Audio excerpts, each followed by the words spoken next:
Note कर लिए।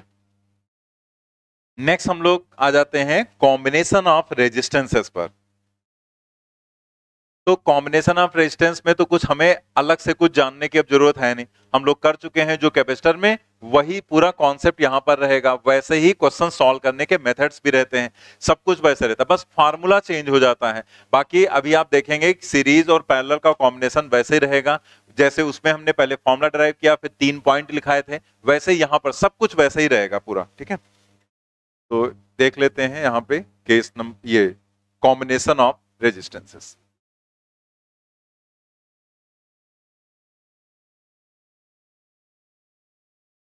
पहला है यहां पर सीरीज कॉम्बिनेशन।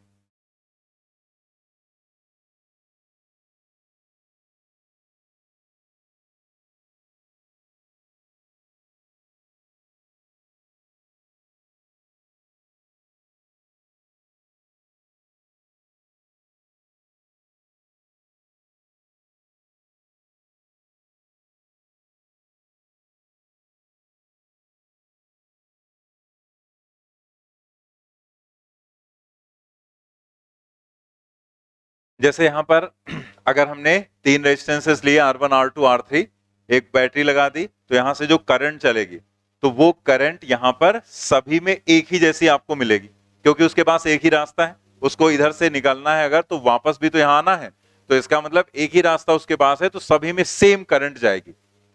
तो क्या कैपेसिटर में कुछ अलग था? वहां भी तो यही था कि जो भी वहां पर चार्ज था उसके पास एक ही रास्ता था, इसलिए वो सारे कैपेसिटर्स में एक जैसा था, तो सभी में सेम चार्ज था, यहां पर सेम करंट। लेकिन जो पोटेंशियल डिफरेंस है वो वहां भी अलग था, यहां भी अलग हो जाएगा, डिफर कर जाएगा V1 V2 V3।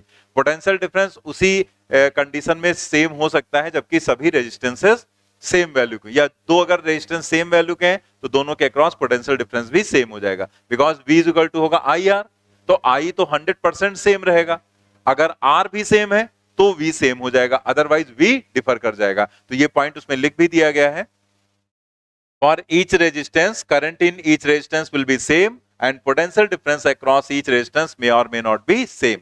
अब इन तीनों रेजिस्टेंसेस को हटाकर अगर हम एक सिंगल रेजिस्टेंस यहां पर जोड़ दें, ठीक है, मतलब एक सिंगल रेजिस्टेंस बैटरी के अक्रॉस हमने कनेक्ट कर दिया, तो क्या होगा कि अगर ये हम कह दें कि ये बैटरी हमने V लगाई और अभी भी इसमें करंट उतनी ही फ्लो कर रही है जितनी करंट इसमें थी, मतलब सेम बैटरी सेम करंट, लेकिन रेजिस्टेंस 3 की बजाय क्या है, एक रेजिस्टेंस है, तो हम कहेंगे कि ये जो रेजिस्टेंस है ये इन तीनों का इक्विवेलेंट रेजिस्टेंस है। तो हमें यहां पर एक पॉइंट क्या मिल रहा है कि जो टोटल पोटेंशियल डिफरेंस होगा वो V1 plus V2 plus V3 के बराबर हो जाएगा, V3। तो यहां पर ये जो V है वो क्या हो जाएगा, I इंटू आर इक्विवेलेंट, तो V is equal to I into R equivalent, और जो V1 हो जाएगा वो IR1, V2 IR2, V3 IR3 हो जाएगा। तो यहां पर लिखेंगे IR1 plus IR2 plus IR3। ठीक है, इसके बाद I यहां पर कैंसिल कर देंगे, तो R इक्विवेलेंट की वैल्यू क्या हो जाएगी, R1 plus R2 plus R3।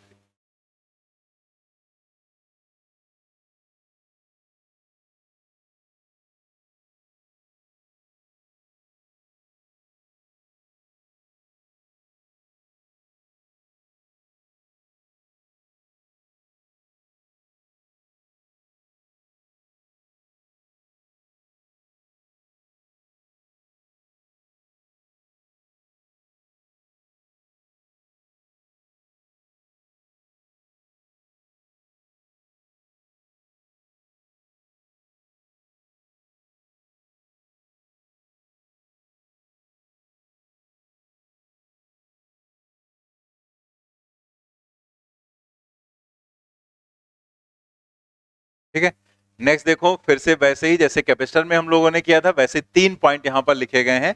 पहला है if all resistances are of same value, तो सभी रेजिस्टेंसेस सेम वैल्यू के आपको यहां पर दिखाए गए हैं, जो पहला पॉइंट है। ठीक है, तो डायग्राम तो बना दिया गया, उसमें क्या बनाना, उसमें आर इक्विवेलेंट क्या हो जाएगा, R plus R plus R plus and so on up to N terms, ऐसे ही एन रेजिस्टेंसेस यहां पर लगाए गए तो एन टर्म्स हो जाएंगे। तो R इक्विवेलेंट, अगर यहां पर 2 रेजिस्टेंस होते तो 2R, 3 होते तो 3R, N है तो NR हो जाएगा, ठीक है। तो R equivalent is equal to NR, जबकि जब कैपेसिटर सीरीज में थे तो वहां पर C बाई N आया था, ठीक है, और वहां पर फॉर्मूला सीरीज में 1/C is equal to 1/C1 plus C2 चलता है, ठीक है। इसी तरह से 2 रेजिस्टेंस का आगे केस दिया गया है, ठीक है, फॉर 2 रेजिस्टेंसेस। तो इसमें तो खैर कुछ ऐसा बताना नहीं है, बस एक बार लिख दिया जा रहा है R1 plus R2, R equivalent दोनों को ऐड करेंगे। बस यहां पर एक बात क्लियर है कि R इक्विवेलेंट की वैल्यू ग्रेटर देन होगी R1 से भी, और R इक्विवेलेंट ग्रेटर होगा R2 से भी। मतलब ये हुआ कि सीरीज में अगर आप जोड़ते हैं रेजिस्टेंसेस को तो मैक्सिमम रेजिस्टेंस आपको मिलता है, ठीक है। मतलब यानी कि उल्टा हम कह सकते हैं, अगर आपको मैक्सिमम रेजिस्टेंस फाइंड आउट करना है तो आप उन्हें सीरीज में जोड़ेंगे, ठीक है।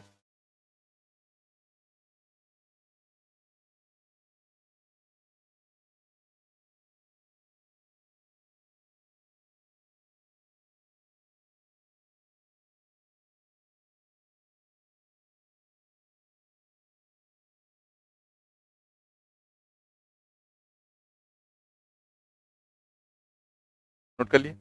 तीसरा पॉइंट देखते हैं जो रेशियो मेथड होता है।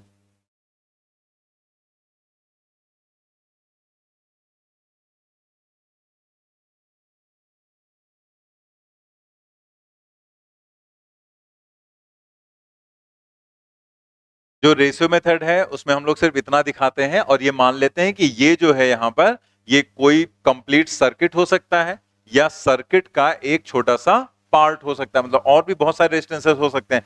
तो अगर हमें कहीं ऐसी सिचुएशन दिख रही, अब इसमें 3 रेजिस्टेंस भी हो सकते हैं, 4 भी हो सकते हैं, 2 भी हो सकते हैं, तो अगर कहीं ऐसी सिचुएशन दिख रही है तो आपको अगर V1, V2, V3 का रेशियो निकालना है तो आप कैसे निकालेंगे, या सिर्फ V1 की वैल्यू या V2 की वैल्यू निकालनी है तब आप कैसे कैलकुलेट करेंगे।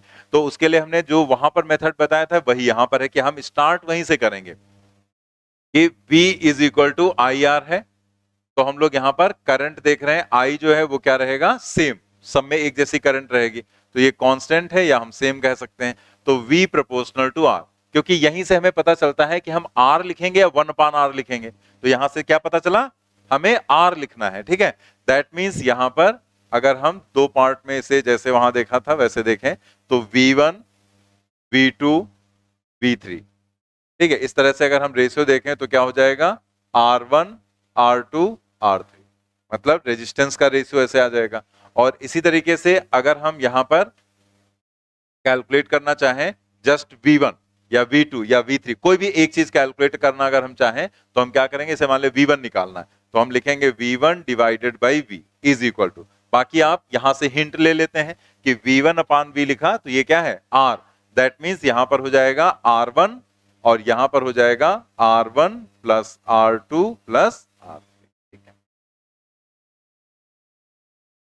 तो ये है यहां पर रेशियो मेथड। देखो ये जो रेशियो मेथड है ये यहां पर जैसे आपने अप्लाई किया R1, R2, R3, तो अब किसी एक के क्रॉस निकालना है तो ये ज्यादा सही रहता है कि आपको जैसे मान लो V2 निकालना है सिर्फ, तो आप V2 निकालने के लिए यहाँ V2 कर देंगे, यहाँ क्या कर देंगे R2 कर देंगे।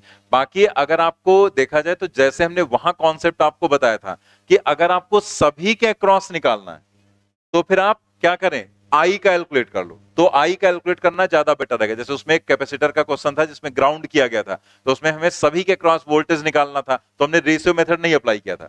ऐसा नहीं कि रेशियो मेथड से आएगा नहीं, क्यों नहीं आएगा, आंसर तो आएगा ही, लेकिन उसमें हमें 3 बार पूरा पूरा सॉल्व करना पड़ता है। लेकिन अगर हम चार्ज निकाल लिए थे तो हम डायरेक्ट वहां पर V is equal to q by c करके हमने निकाल लिया था। ऐसे यहां पर अगर खाली V2 निकालना है तो यहाँ V2 लिख, यहाँ R2 लिख दो, यहाँ V2 लिख दो, सॉल्व कर लो। लेकिन अगर आपको तीनों निकालने हैं तो फिर करंट निकाल लो, करंट सब में एक जैसी होगी, तब हम ऐसे निकालेंगे V1 is equal to I R one, I R two, I R three, ठीक है। तो वो ज्यादा सही रहेगा, तो वो दोनों से आंसर सेम ही आएगा। बस ये है कि हम क्या करते हैं, जब दो हमारे पास मेथड होते हैं तो हम सिचुएशन के हिसाब से जैसी रिक्वायरमेंट होती वैसे चलते हैं। मतलब हम कोशिश ये करते हैं कि हमें ज्यादा लिखना ना पड़े, कम से कम कैलकुलेशन में काम चले। नोट करेंगे।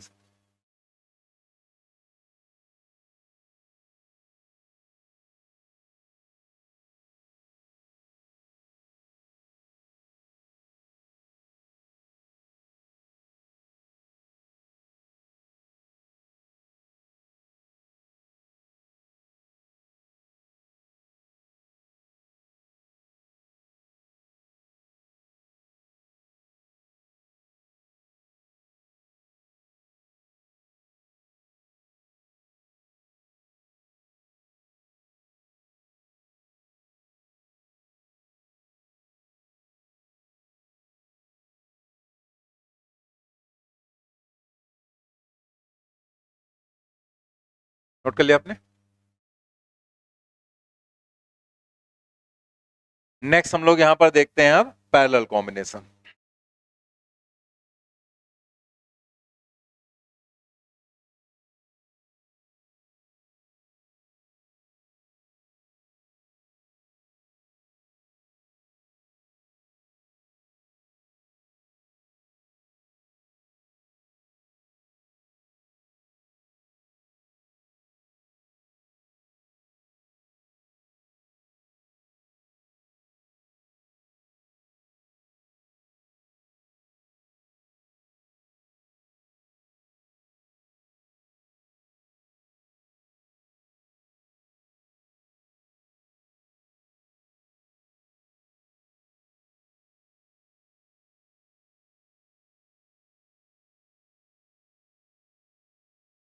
पैरेलल कॉम्बिनेशन जो है उसमें क्या होता है?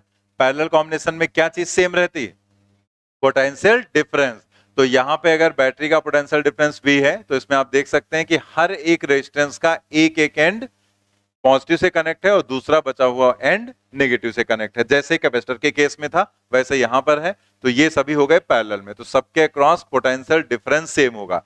लेकिन जब करंट यहां पर पहुंचेगी तो उसके पास तीन रास्ते हैं, इसलिए करंट तीनों में जाएगी, I1, I2 एंड I3। और उसके बाद दोनों तीनों करंट मिलकर वापस करंट I बन जाएंगी और बैटरी में एंटर कर जाएगी। तो इस कंडीशन में अगर हम इन तीनों को हटाकर एक रेजिस्टेंस यहां पर लगा दें कि जब हम सेम बैटरी अप्लाई करें तो सेम करंट यहां पर फ्लो हो, तो अगर ऐसा है तो इसे हम कह देंगे ये इक्विवेलेंट है इन तीनों का।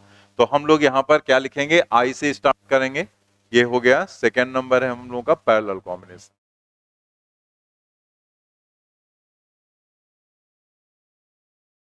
बाकी एक चीज जो यहां पर अभी हम लोगों ने डिस्कस की वो उसमें लिख दिया गया है कि यहां पर हर एक रेजिस्टेंस क्या रहेगा? पोटेंशियल डिफरेंस सेम रहेगा, लेकिन करंट सेम हो भी सकती है और नहीं भी हो सकती है। जैसे दोनों जब पोटेंशियल सेम है तो I इज इक्वल टू होता है V बाई R, तो V तो सब में सेम रहेगा। तो अगर रेजिस्टेंस सेम होंगे तो करंट भी सेम होगी, रेजिस्टेंस डिफर करेंगे तो करंट भी डिफर कर जाएगी। ठीक है, इसीलिए करंट के लिए लिखा गया है मे और मे नॉट बी सेम। अब ये जो यहां पर I है उसे हम कैसे लिखेंगे? I1 plus I2 plus I3। और वहां से अगर आप देखो तो I is equal to V divided by R। तो यहां से I इधर से लिखते हैं और I1, I2, I3 इधर से लिखते हैं। ये इक्विवेलेंट से लिखेंगे V divided by R equivalent. तो I की जगह पर हम लोग लिखेंगे V upon R equivalent, V divided by R1, V divided by R2 plus V divided by R3। ठीक है, V कॉमन होकर हो जाएगा cancel, R equivalent 1 upon R1 plus 1 upon R2 plus 1 अपान R3।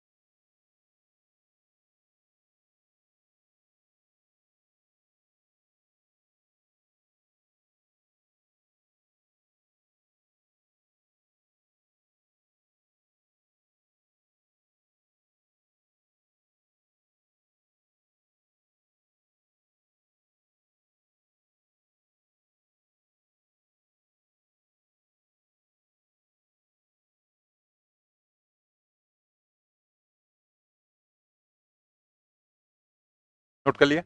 इसमें भी वैसे ही तीन पॉइंट्स हैं। देखते हैं पहला पॉइंट जिसमें सभी रेजिस्टेंसेस सेम वैल्यू के दिए गए हैं।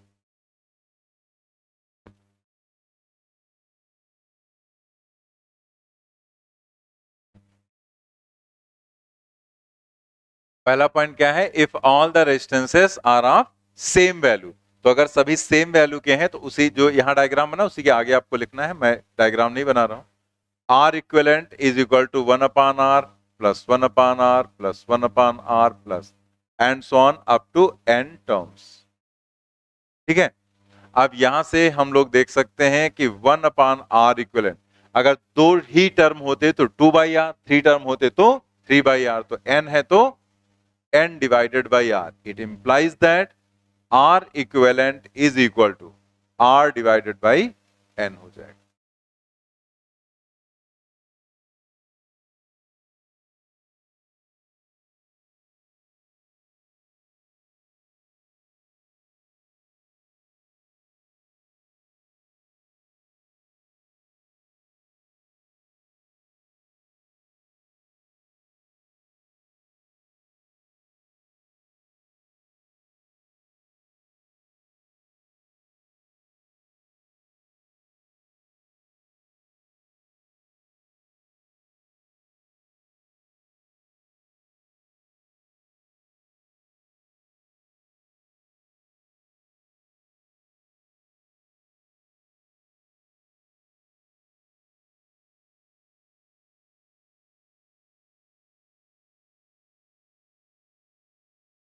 इसमें भी हमने दो रेजिस्टेंसेस के लिए यहां पर लिख दिया, for two resistances 1 upon R equivalent is equal to 1 upon R1 plus 1 upon R2।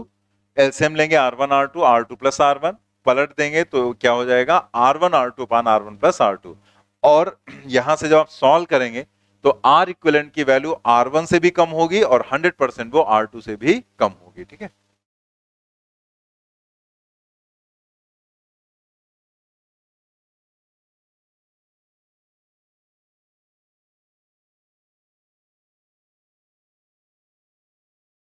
बाकी आपको यूटिलाइजेशन बताने की जरूरत है नहीं।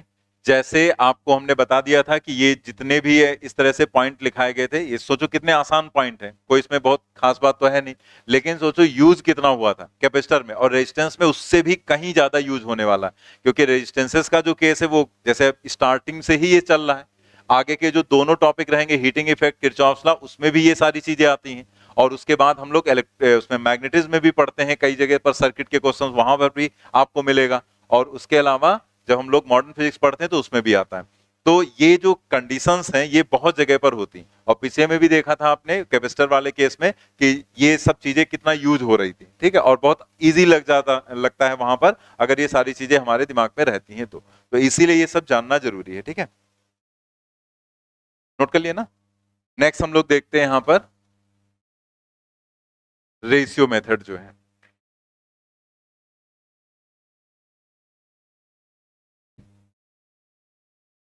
तीसरा जो पॉइंट है वो है रेशियो मेथड। रेशियो मेथड जैसे ये हम ऐसे बोल देते हैं, ऐसे कहीं बुक में आपको लिखा हुआ नहीं मिलेगा। ठीक है, तो आप बुक में ढूंढ रहे हैं बैठ के रेशियो मेथड क्या है, तो रेशियो मेथड नहीं मिलेगा। रेशियो मेथड ऐसे हमने नाम रख दिया है क्योंकि रेशियो को लेकर हम लोग यहाँ पर चीजें बता रहे हैं। ठीक है, तो ये हम लोगों की अपने आपस की बात है, हम बोलेंगे आप समझ जाएंगे। ठीक है, कि हम क्या बात कर रहे हैं। जैसे हमने कहा रेशियो मेथड, आप तुरंत समझ जाएंगे कि हम कौन से मेथड की बात कर रहे हैं। ठीक है, तो ये जो यहां पर है तो पोटेंशियल डिफरेंस तो सेम रहना ही रहना है। ठीक है, तो हमें यहां पर ये देखना है कि अगर आपसे करंट का रेशियो पूछा जाए, I1, I2 और I3 का रेशियो, तो आप क्या करेंगे, तो हिंट के लिए आप यहीं पर वापस आएंगे कि आप लिखते हैं V is equal to IR। आपको बताया यहां पर V सब में क्या रहेगा, सेम। तो यहां से I inversely proportional to R लिख लिया। यहां से हमें हिंट मिल जाती है कि हमें कैसे आगे चलना है या कैसे हमें लिखना है यहां पर रिजल्ट, तो इसलिए ये चीज ऐसे बता दी जाती है, वरना फिर वो रटने जैसा हो जाता है। अब यहां से हमें हिंट मिल गई, बाकी काम हम लोग अपने आप कर सकते हैं कि यहां से पता चल गया कि इस केस में V सेम रहेगा, तो I1, I2, I3 का जो रेशियो होगा वो 1 upon R1, 1 upon R2 and 1 upon R3 इस तरह से लिखेंगे। तो I1 is to I2 is to I3 is equal to 1 upon R1, 1 upon R2, 1 upon R3। ठीक है, ये इस तरह से यहां पर हो जाएगा। और इसी तरह से हमें करंट निकालनी है, तब हम क्या करेंगे, I1 की वैल्यू या I2 की वैल्यू या I3 की, तो वो भी देख लो फिर एक साथ लिख लेना। जैसे मान लिया I1 निकालना है तो आप क्या करेंगे, I1 divided by total current. मतलब आपको सिंबल्स कुछ भी बदल कर दिए जा सकते हैं, आपको बस ये देखना है कि I1 और फिर टोटल एंटर करने वाली total current divided by I। और इसके बाद यहां पर क्या लिखेंगे, 1 अपान R है, तो इसका मतलब ऊपर रहेगा I1 है तो 1 अपान R1 और नीचे रहेगा 1 upon R1 plus 1 upon R2 and plus 1 upon R3। दो रेजिस्टेंस होते तो सिर्फ 1/R1 1/R2 लिखते, 4 होते तो 1/R4 भी ऐड कर देते।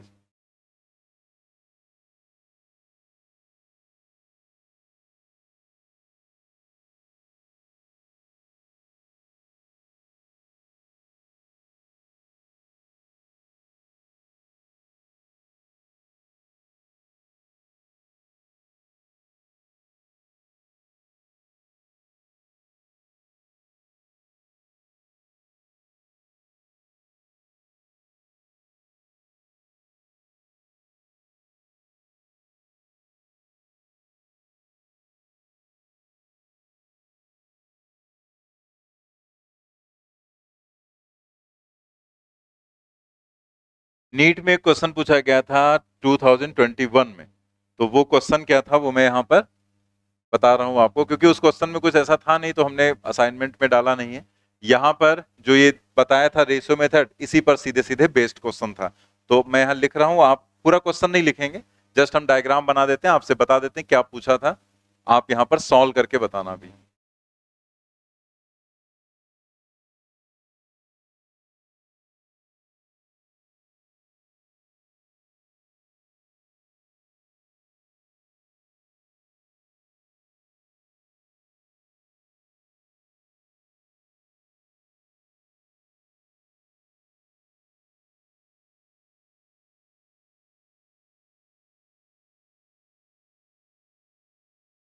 ये डायग्राम दिया गया था और आपसे पूछा गया था यहाँ पर कि I3/I1 का रेशियो क्या होगा रेजिस्टेंसेस के टर्म में। ठीक है, रेजिस्टेंस के मतलब यही जो R2 R3 वगैरह है, इन्हीं के टर्म में आपको इसकी वैल्यू बतानी है I3/I1। जल्दी से बताएं।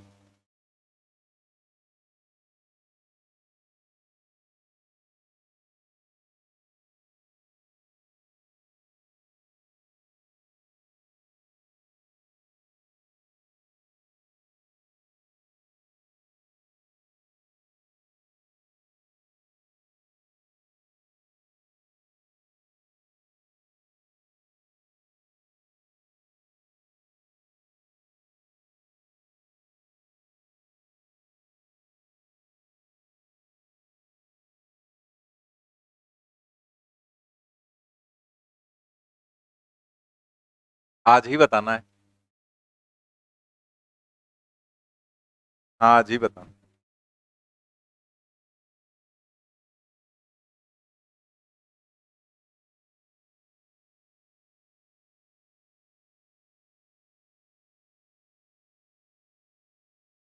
R2 divided by R2 plus R3, यह आएगा ना, R2 divided by R2 plus R3। यही आ रहा है कि किसी और का कुछ और भी आ रहा है, बता सकते हैं क्या चीज। R2 डिवाइडेड बाई, यही आ रहा है ना, R1, R2 divided by R1 plus R3, R1 into R3।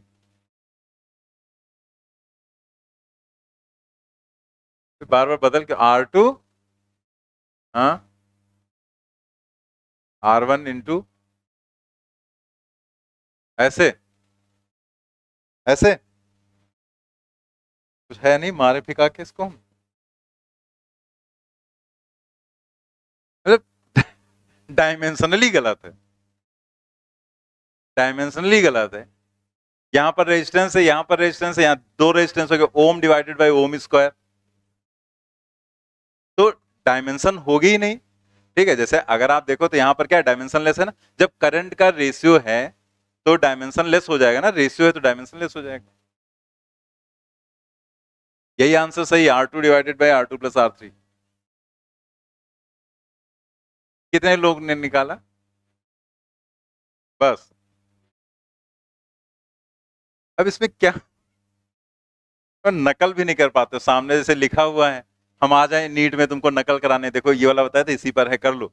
अब इतने इतने ही मेरे पास मौका रहे तो तुम्हें तो पता ही नहीं चलेगा क्या करना है, नकल भी नहीं कर पाते, सामने तो लिखा हुआ है क्या करना क्या है। I1/I जैसे लिखा था तो यहाँ क्या है I3/I1, इसकी क्या जरूरत, ये तो ऐसे फर्जी का है। ये जो लिखा, अरे ये करंट इधर I1 ही तो जाएगी, तो इसको हटा दो।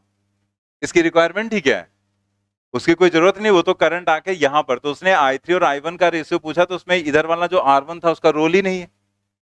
अब I3 अपान I1 लिखना है, तो I3 अपान I1 हमने अभी आपको क्या बताया कि I3 अपान ये टोटल करंट यहां पर हो गई, और इसकी वैल्यू आपको बतानी है, तो I3 डिवाइडेड बाय, हमें ये पता है 1 अपान में जाएगा, तो 1 अपान R3 and divided by 1 upon R2 plus 1 upon R3। I1 मतलब टोटल हो गया ना, यहाँ पर सिंबल्स कुछ भी बदल दिए जाए, उससे क्या करना है, तो 1 अपान R3 डिवाइडेड बाई, ये हो जाएगा यहाँ पर R3 plus R2 divided by R2 R3, that means 1 upon R3, और ये हो जाएगा R2 R3 divided by R2 plus R3।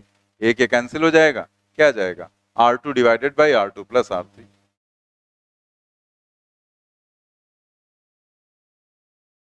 यही आंसर हो गया।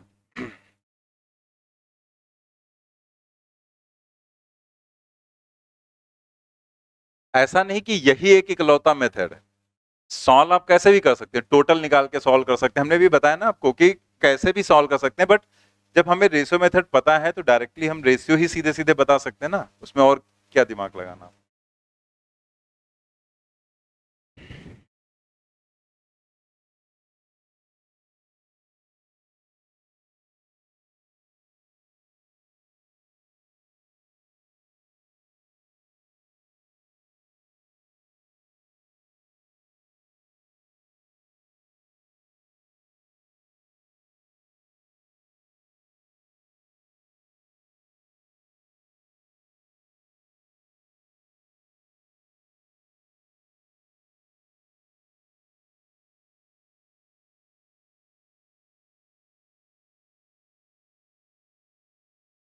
इसके बाद यहां पर देखें, एक और पॉइंट लिखा गया है नोट में, n resistances each of value r। तो अगर n रेजिस्टेंसेस और सभी में जितने भी जो भी रेजिस्टेंसेस हैं सबकी वैल्यू सेम है r के बराबर, तो फिर अगर उन्हें हम सीरीज में कनेक्ट करते हैं तो हमें पता है क्या होगा, nr। अगर हम उसे पैरेलल में कनेक्ट करते हैं तो r बाई एन। तो अगर हम यहां पर इन दोनों का रिलेशन निकालें R S upon R P, तो ये हो जाएगा N R divided by R by N, R cancel, N square हो जाएगा, that is R S is equal to N square R P. आप सोच रहे होंगे यहां पर रिजल्ट लिखवा दिया, कैपेसिटर में क्यों नहीं लिखवाया गया था। कैपेसिटर में उतना इंपॉर्टेंस नहीं रखता, हालांकि उसमें हमने एक क्वेश्चन करा दिया था आपको, ठीक है, क्वेश्चन में करा दिया था, लेकिन अब जैसे ऐसा लिखा दिया गया तो ये रटने वाली कंडीशन हो गई ना कि हम इसे याद रखें, तो यहां इसलिए लिखाया गया क्योंकि यहां पर इसकी ज्यादा इंपॉर्टेंस है, कहीं पर भी आपको ऐसा क्वेश्चन भी मिल सकता है, और साथ ही साथ ये अगर आपको याद है तो फिर आपको ज्यादा कुछ करना नहीं रहेगा। कंडीशन वही है कि इक्वल रेजिस्टेंसेस को पहले सीरीज में कनेक्ट किया फिर पैरेलल में, या उल्टा, पहले पैरेलल में कनेक्ट किया फिर सीरीज में, तो हमें रिलेशन पता है सीरीज में और पैरेलल में अगर उन्हीं सेम रेजिस्टेंसेस को आप कनेक्ट करेंगे तो ये रिजल्ट आएगा। तो नीट 2021 में जो दूसरा क्वेश्चन पूछा गया था वो इसी पर बेस्ड था, लेकिन ये क्वेश्चन हम पूरा लिखवा नहीं रहे, बस ऐसे देख लो।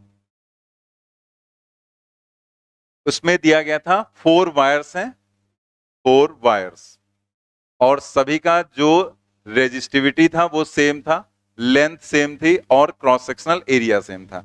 तो अगर ये तीनों चीजें सेम है तो इसका सीधा मतलब हो गया रेजिस्टेंस सेम हो जाएगा, क्योंकि R is equal to rho L by होता है। तो ये 4 वायर्स हैं और उनके लिए ये चीज क्या थी, सेम थी, ठीक है। फिर उसने कहा कि इन सभी चारों वायर्स को, यानी कि चारों रेजिस्टेंसेस को जोड़ा उसने पैरेलल में, तो जब पैरेलल में जोड़ा तो इक्विवेलेंट रेजिस्टेंस आया था 0.25। तो उसने कहा अगर इन्हीं चारों वायर्स को हम सीरीज में जोड़ दें तो वहां पर उनकी वैल्यू आर एस, मतलब इक्विवेलेंट रेजिस्टेंस की वैल्यू क्या होगी, जल्दी से बताओ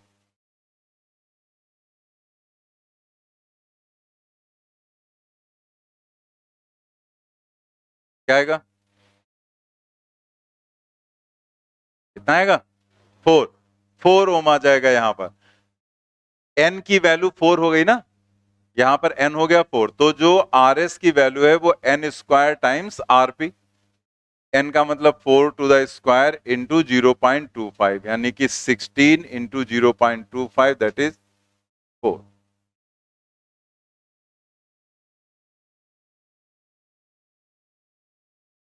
ठीक है, तो ये दो क्वेश्चंस पूछे गए थे इसी टॉपिक।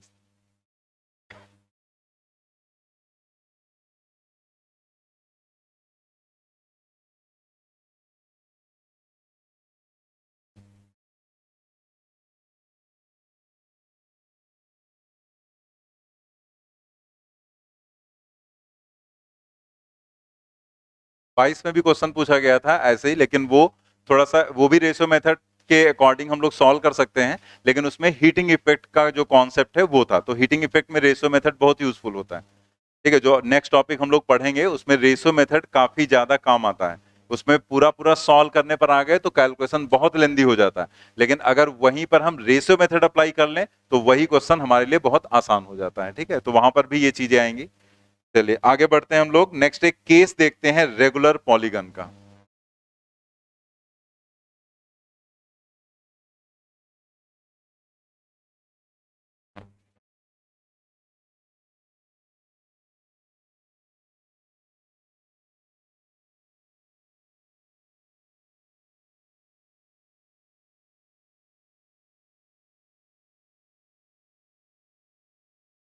रेगुलर पॉलीगन, तो रेगुलर पॉलीगन का जो हम लोग केस करने जा रहे हैं, इस केस में जो फार्मूला निकल कर आएगा वो फार्मूला अगर आपको याद है तो इससे रिलेटेड जो एग्जांपल्स हैं वो आप डायरेक्टली कर सकते हैं। लेकिन हम ये चाहेंगे कि वो फार्मूला आपको याद है तो भी जो एग्जांपल्स हैं वो फार्मूले के बेसिस पर हम लोग नहीं करेंगे, क्योंकि ज्यादा चांसेस हैं जैसे हम एग्जाम्पल कराएंगे वैसे क्वेश्चन पूछे जाने के।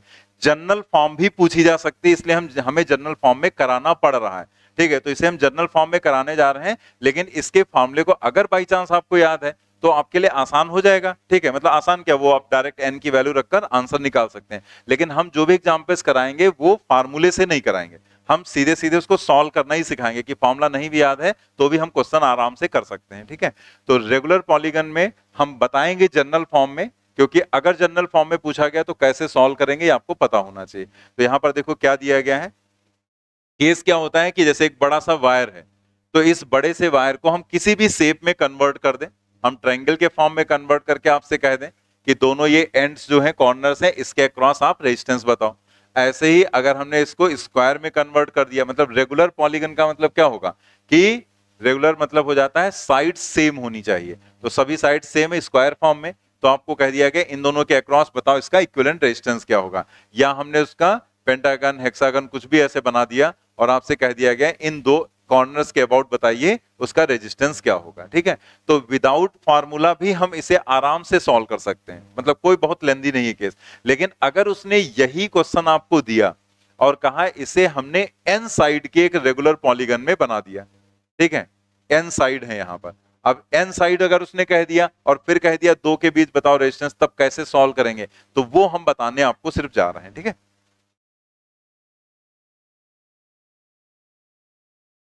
इसमें एक्चुअल में डायरेक्ट सॉल्व करना हम इसलिए भी सिखा रहे हैं आपको, जैसे हमने अभी यहां पर मान लिया ऐसे बना दिया, ठीक है, एक हेक्सागन बना दिया और आपसे कह दिया इसके अबाउट बताओ, तब तो ये फार्मूला आप जो अभी निकालेंगे वो यूज कर लेंगे।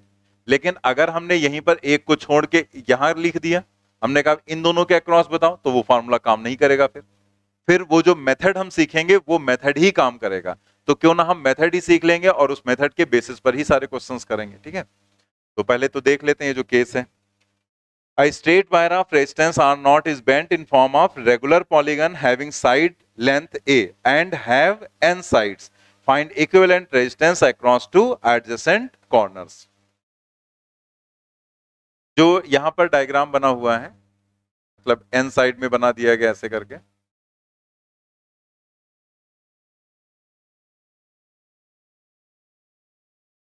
n साइड्स, ठीक है, और ये पॉइंट हो गया A और ये पॉइंट हो गया B। इसी के अक्रॉस आपको यहां पर बताना है रेजिस्टेंस क्या होगा। तो जब हम कभी ये बोलते हैं कि इन दो पॉइंट के अक्रॉस आपको कैपेसिटी बतानी है या रेजिस्टेंस बताना है, तो इसका मतलब ये माना जाता है कि हम बैटरी को यहीं पर कनेक्ट करने वाले हैं, तो इन्हीं दोनों के अक्रॉस हमें इक्विवेलेंट रेजिस्टेंस बताना है। सभी साइड्स यहां पर बराबर लेंथ की दी गई हैं, इसीलिए उसको कहा गया रेगुलर पॉलीगन। ये जो यहां पर दिया गया है इस पूरे के रेजिस्टेंस को माना गया है आर नॉट। तो देखो इसी डायग्राम के नीचे एक सेंटेंस लिख दिया गया है, पढ़ेंगे। As each side is of equal length so resistance of each side will be equal to R naught by N. आप देखो यहां पर हम ऐसे कह सकते हैं ना कि जो एन साइड्स हैं, तो एन साइड्स का जो टोटल रेजिस्टेंस है, भाई इसे हमने एन साइड में कन्वर्ट किया ना, तो पूरे वायर का रेजिस्टेंस आर नॉट था, तो हम कह सकते हैं एन साइड्स का टोटल रेजिस्टेंस आर नॉट, तो एक साइड का आर नॉट बाई एन, तो वही पॉइंट यहां पर लिख दिया गया है। ठीक है, इसका हम इक्विवेलेंट डायग्राम बनाते हैं। इक्विवेलेंट डायग्राम बना लेंगे तभी हम लोग आराम से सॉल्व कर सकते हैं। यहां पर जैसे ये हो गया बी पॉइंट और ये हो गया ए पॉइंट, और ए और बी के बीच में डायरेक्ट सिर्फ एक रेजिस्टेंस लगा है आर नॉट बाई एन। एक ही रेजिस्टेंस तो है ए और बी के बीच, एक एक साइड का मतलब एक resistance R naught by N, और बाकी जो बचे हुए हैं वो सब भी ए और बी के बीच लगे हैं, तो उनको हम इधर लगा देते हैं। एक डायरेक्ट हो गया और बाकी सब सीरीज कॉम्बिनेशन में ऐसे लगे हुए हैं, ऐसे। ठीक है, तो यहां पर वैल्यू सबकी वही है, R naught by N, are naught by N, are naught by N. और यहां पर टोटल कितनी साइड, कितने टर्म्स हो जाएंगे, एन माइनस वन। ठीक है, एन माइनस वन ही तो होंगे, क्योंकि टोटल साइड्स कितनी है, टोटल साइड कितनी है, एन। आपने एक को पहले ही अलग कर लिया, एक अलग कर लिया ना, तो बाकी जो ऊपर बचेंगी, मतलब अगर आप देखो यहां पर, तो इन दोनों पॉइंट्स के अबाउट, तो एक तो आपने डायरेक्ट अलग कर दी, तो बचेंगे कितनी, एन माइनस वन। ठीक है, तो एन माइनस ऊपर हो गए। अब ये जो एन माइनस वन है, ये सब कैसे हैं, सीरीज में। तो सीरीज में अगर n रेजिस्टेंसेस इक्वल वैल्यू के होते हैं तो n टाइम्स r लिखते हैं हम लोग। ठीक है, मतलब यहां पर क्या लिखेंगे, n minus one times r, यानी कि r नॉट बाई n। ठीक है, वही फॉर्मूला हमने लगाया n टाइम्स r वाला, लेकिन n की जगह पर n माइनस वन रखना है और r की जगह पर r नॉट बाई n। ये इसके साथ पैरेलल में हो गया। तो जैसे अगर हम यहां पर एक बार ऐसे कुछ मान के चलते हैं r डैश, तो r डैश और r नॉट बाई n हो गए पैरेलल में।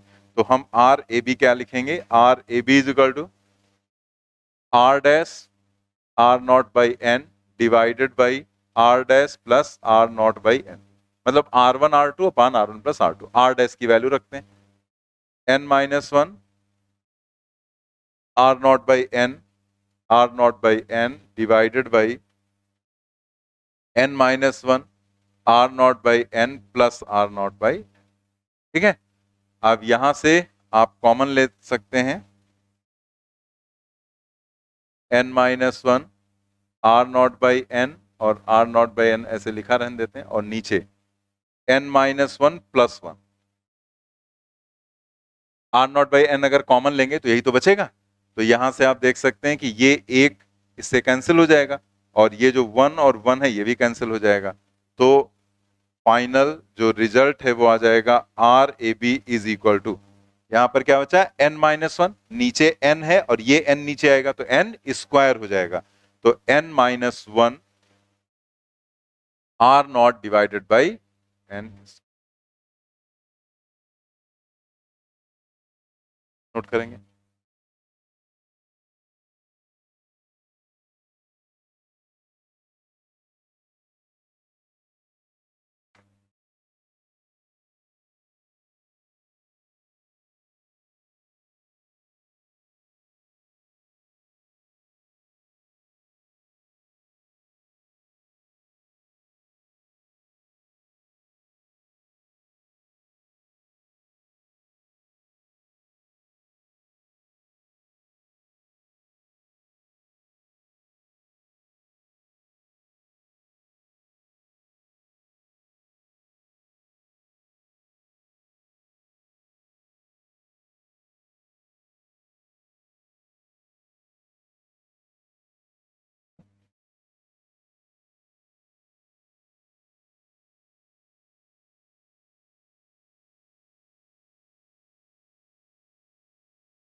आगे इसी से रिलेटेड कुछ एग्जांपल्स दे दिए गए हैं, तो इसके क्वेश्चंस हमने उधर असाइनमेंट में नहीं दिए हैं, यहीं पर दिया गया है एग्जांपल 1, 2 एंड 3।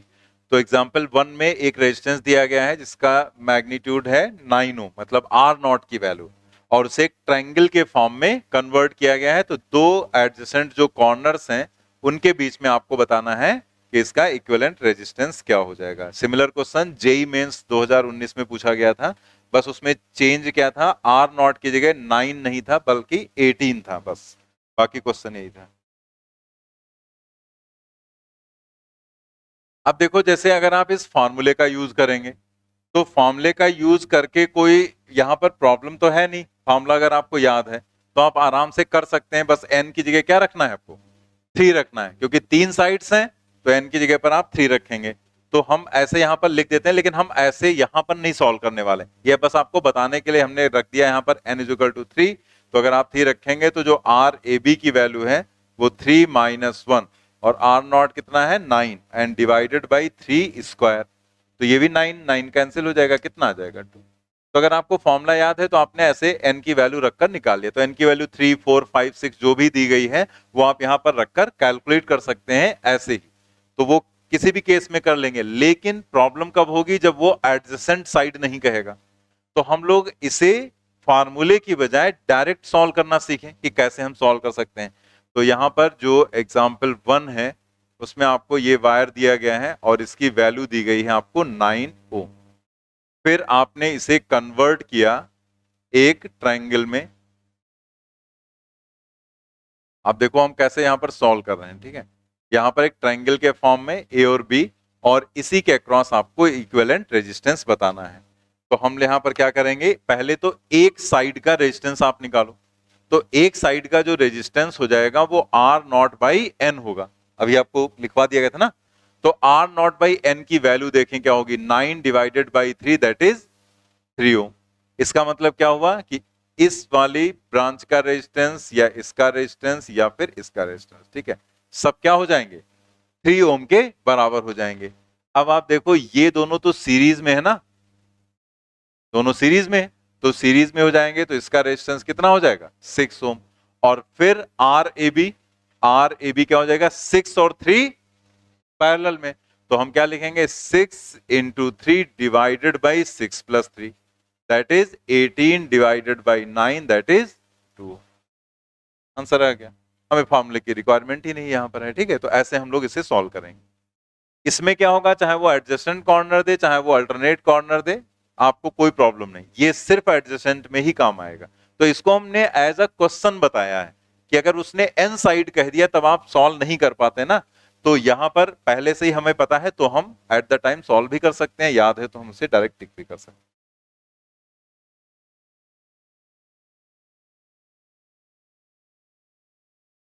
इसी बेसिस पर आप सेकंड वाला एग्जांपल जो है वो करेंगे आप, उसमें हेक्सागन बनाया गया है।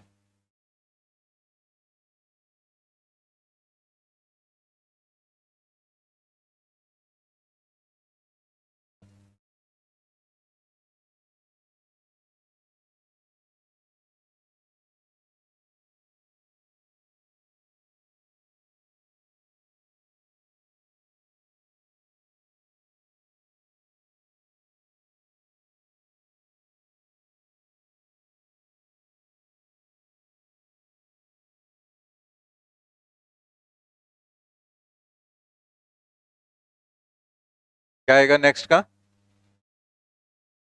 10 ओम। उसमें 6 साइड्स है ना, तो यहां पर टोटल रेजिस्टेंस आपको दिया गया है 72, जो एग्जांपल नंबर 2 है उसमें ये दिया गया है 72 ओम।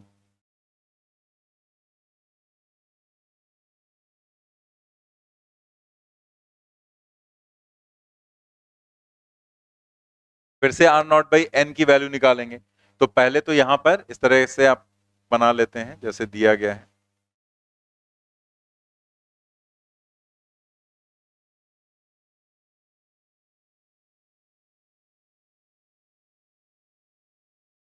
ये ए हो गया, ये बी हो गया, ठीक है। इसी के बीच में आपको इक्विवेलेंट रेजिस्टेंस बताना है क्या हो जाएगा।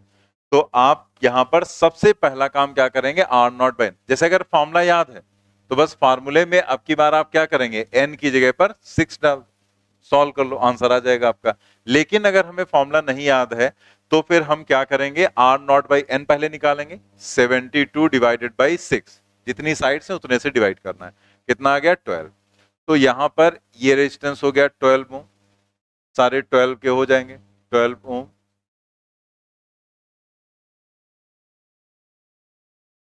ठीक है, अब आप देख सकते हैं यहां पर कि जो एक रेजिस्टेंस इधर का है इसको छोड़कर ऊपर बचे हैं 5, और वो पूरे 5 के पांचों रेजिस्टेंस कैसे हैं, सीरीज में जुड़े हुए हैं। सीरीज में है ना, तो अगर सीरीज में है तो उसका इक्विवेलेंट कितना हो जाएगा 60।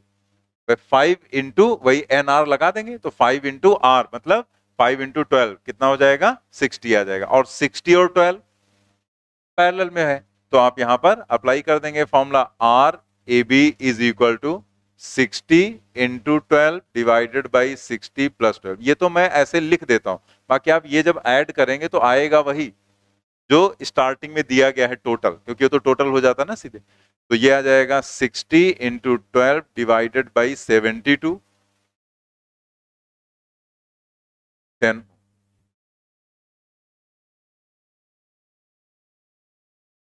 अब जैसे ये जो दो क्वेश्चंस थे वो आप फार्मूले से भी लगा सकते थे, और इन दोनों क्वेश्चंस को आपने ऐसे भी कर लिया, लेकिन अगला जो एग्जाम्पल है थर्ड वाला, वो आप फार्मूले से नहीं कर पाओगे, क्योंकि उसमें अगर आप देखो तो उसने बीच का एक कॉर्नर छोड़ दिया है, लेकिन जो प्रोसीजर हमने सीखा है इससे वो क्वेश्चन आराम से हो जाएगा, फार्मूले से नहीं होगा, फार्मूले से करेंगे गलत आ जाएगा आंसर। फॉर्मूले का तभी यूज कर पाएंगे जब एडजेसेंट कॉर्नर्स दिए जाएंगे, तभी मैंने ये वाला पॉइंट आपको सिखाया कि वो जनरल फॉर्म हमने सीख लिया और ये हम डायरेक्ट करना सीख लें। बताओ क्या होगा नेक्स्ट का आंसर, कितना 16 ओम हो जाएगा। ठीक है 16 ओम। यहां पर आपको एग्जाम्पल नंबर थर्ड जो है उसमें आपको अगेन ये, इसमें तो कोई चेंज होना नहीं है ना, यहाँ कोई चेंज होना है, बस जितना चेंज होना है वो ये है।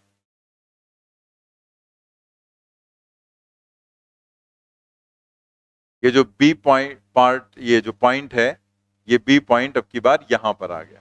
ठीक है, तो अगर ये यहां पर आ गया तो ऊपर बचे सिर्फ 4 रेजिस्टेंसेस ही तो बचेंगे ना, तो सिर्फ 4 रेजिस्टेंस यहां पर ऊपर रह गए, 4 रेजिस्टेंस, तो इन 4 का क्या हो जाएगा 48। ठीक है, सीरीज में है, और ये दो यहां पर जो है ये भी आपस में सीरीज में, तो ये हो जाएंगे 24, और 24 और 48 पैरेलल में हो गए। ठीक है, तो बस आप वही R1 R2 अपन R1 प्लस R2 लगा।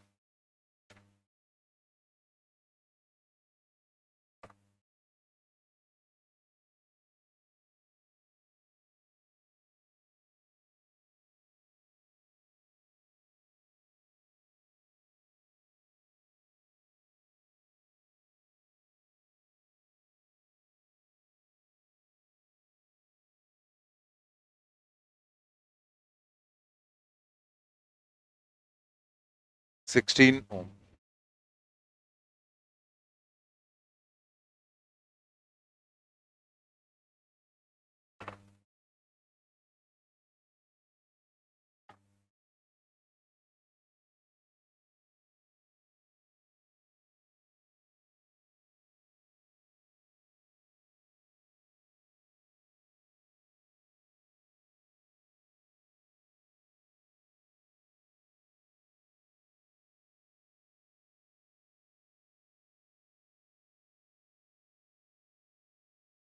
नेक्स्ट यहां पर जो केस है वो है सर्कुलर कंडक्टर का।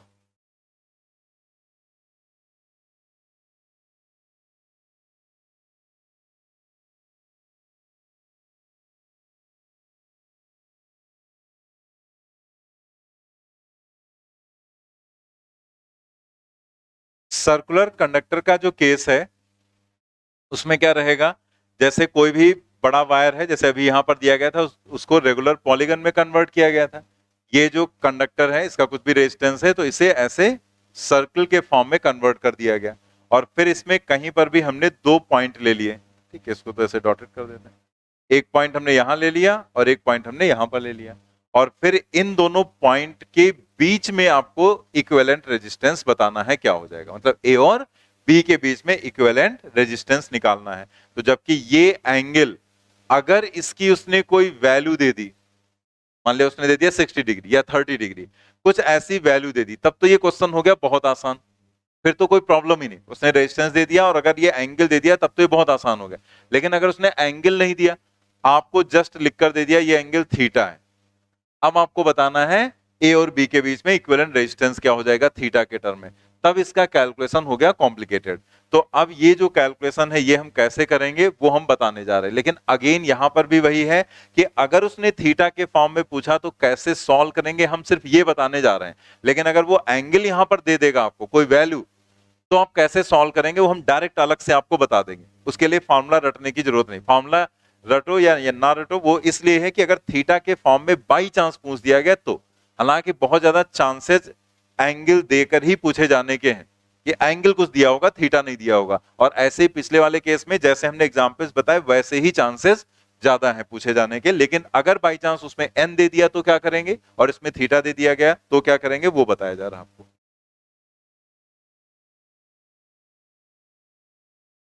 तो देखते हैं यहां पर हम लोग, जैसे यहां पर सपोज कर लिया उसने आपको ऐसे दे दिया एक सर्कुलर कंडक्टर, और यहां पे दो कोई भी पॉइंट ऐसे बना दिया गया और ये एंगल दे दिया उसने थीटा, रेडियस ए के बराबर है, ये जो दोनों पॉइंट है ये हो गया ए और ये हो गया बी। ए और बी के बीच में आपको इक्विवेलेंट रेजिस्टेंस बताना है क्या हो जाएगा। तो जैसे हम मान लेते हैं कि जो ऊपर का पार्ट है उसकी लेंथ है L1 और उसका जो रेजिस्टेंस है वो R1, नीचे का जो ये पार्ट है इसकी लेंथ है L2 और रेजिस्टेंस है R2 के बराबर, ठीक है। अब आप अगर यहां देखो तो इन दोनों पॉइंट के बीच में, ए और बी के बीच में, ये दोनों रेजिस्टेंस पैरेलल में तो है, मतलब कुल मिला के इसका अगर आप इक्विवेलेंट डायग्राम बनाओ तो आप ऐसे ही तो बनाएंगे। यहां पर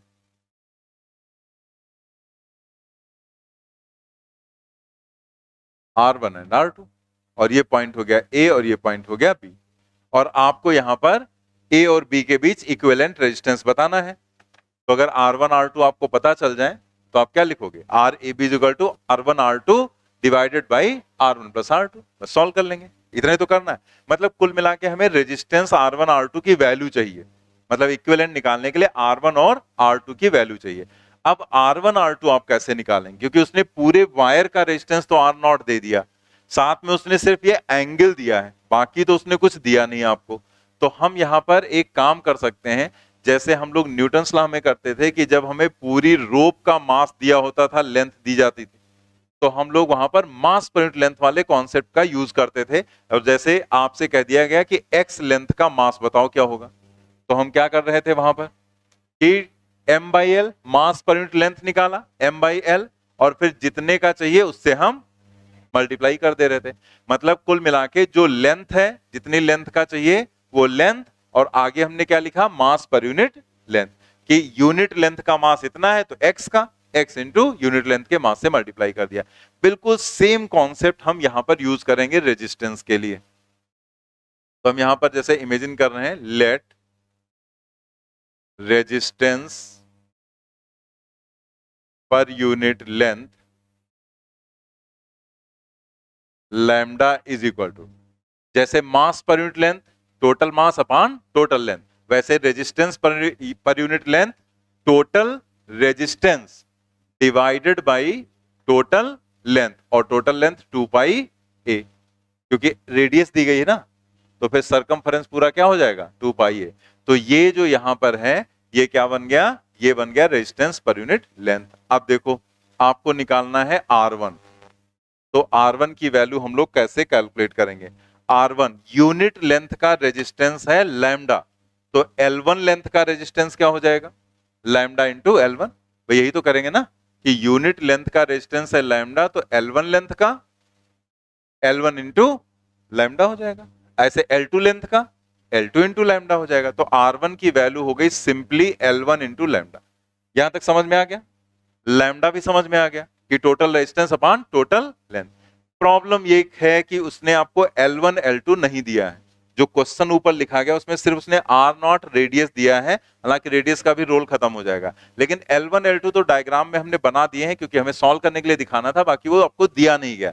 तो L1 अगर नहीं दिया गया है तब हम क्या करेंगे? तो हमारे पास एक तरीका है, यहां पर हम जानते हैं जो लेंथ है वो एक तरह से आर्क है ना, तो arc is equal to angle into radius. ये फॉर्मूला हम सभी लोगों को पता है, पहले से बहुत बार यूज भी कर चुके हैं।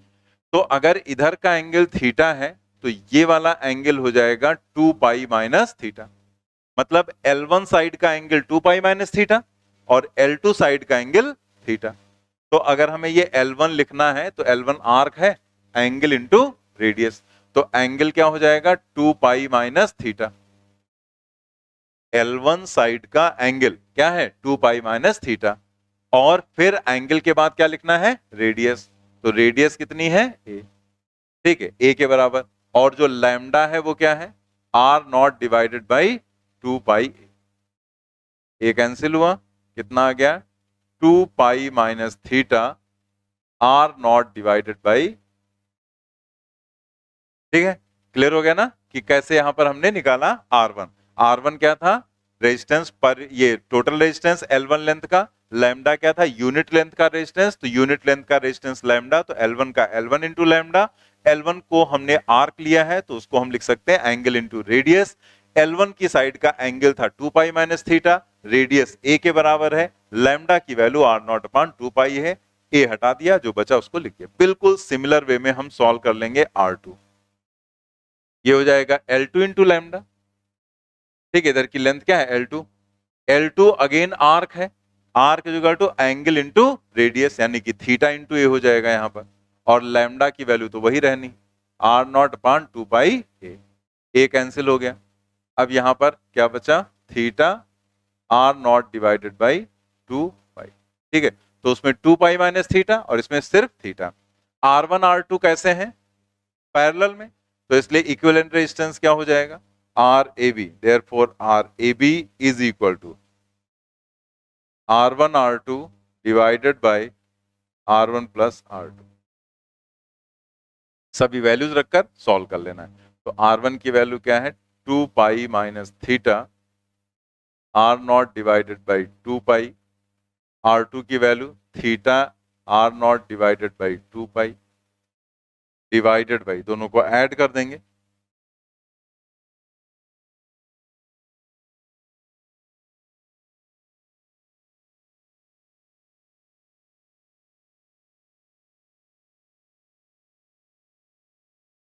ठीक है। बस यही तक हमें समझना था, इसके आगे तो बस कैलकुलेशन है, लिखना चाहे आप लिख सकते हैं।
नोट कर लिया?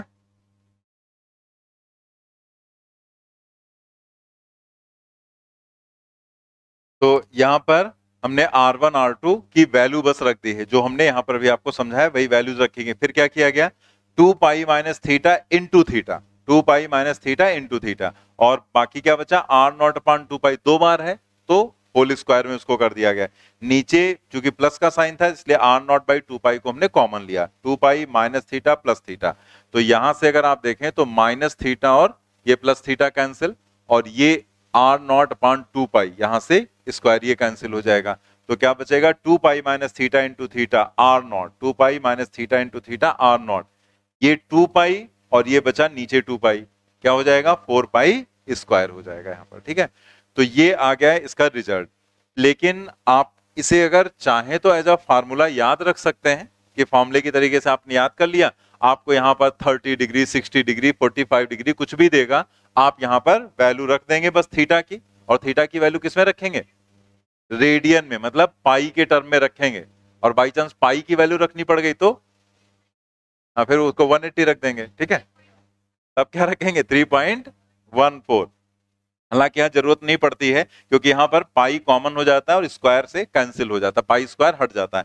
लेकिन कभी भी अगर आप angle is equal arc is equal to angle by radius, या सॉरी एंगल इनटू रेडियस, या angle is equal to arc by radius apply करते हैं, तो वहां पर एंगल हमेशा आता है रेडियन में, और रखते भी हैं हमेशा पाई के टर्म में, और पाई की वैल्यू 3.14।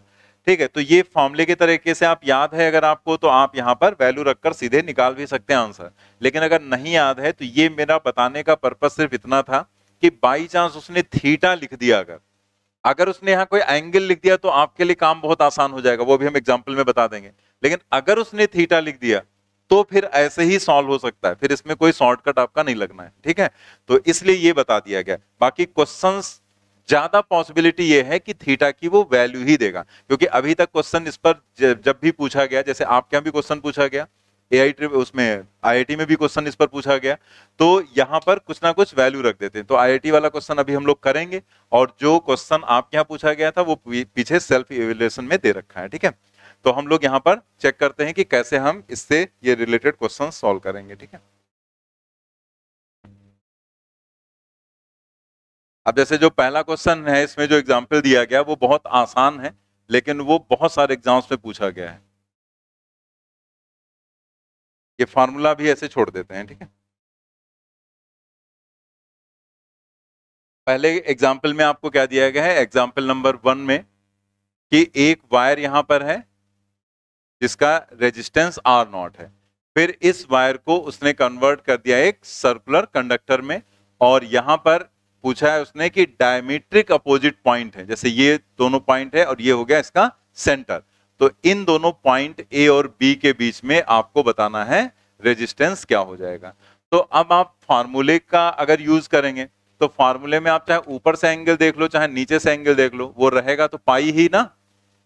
ठीक है, कहीं से भी एक साइड का एंगल लेंगे तो यहां तो दोनों एंगल एक ही जैसे रहेंगे, तो पाई रहेगा यहां पर।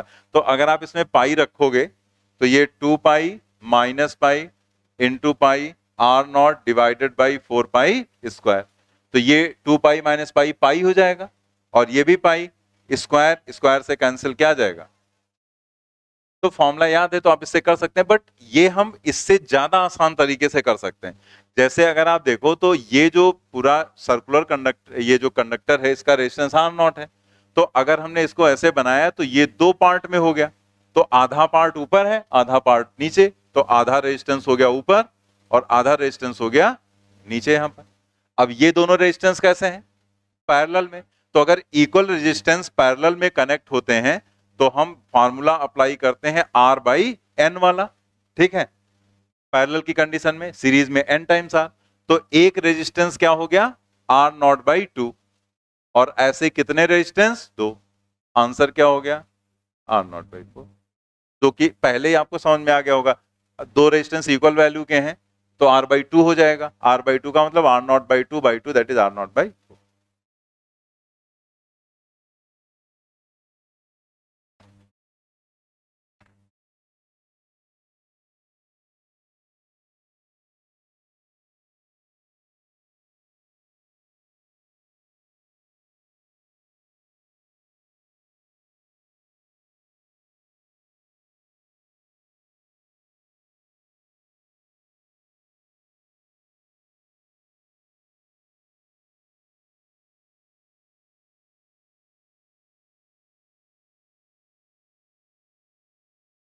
दूसरा एग्जाम्पल देखते हैं, एग्जाम्पल 2। एग्जाम्पल 2 जो है उसमें आर नॉट की वैल्यू आपको दे रखी है 18 ओम, ठीक है, और इस तरह से उसे भी एक कंडक्टर में ऐसे सर्कल में कन्वर्ट किया गया, और ऐसे कन्वर्ट करने के बाद उसने आपको यहां पर 2 पॉइंट दे दिए, एक पॉइंट ए हो गया और एक पॉइंट हो गया बी,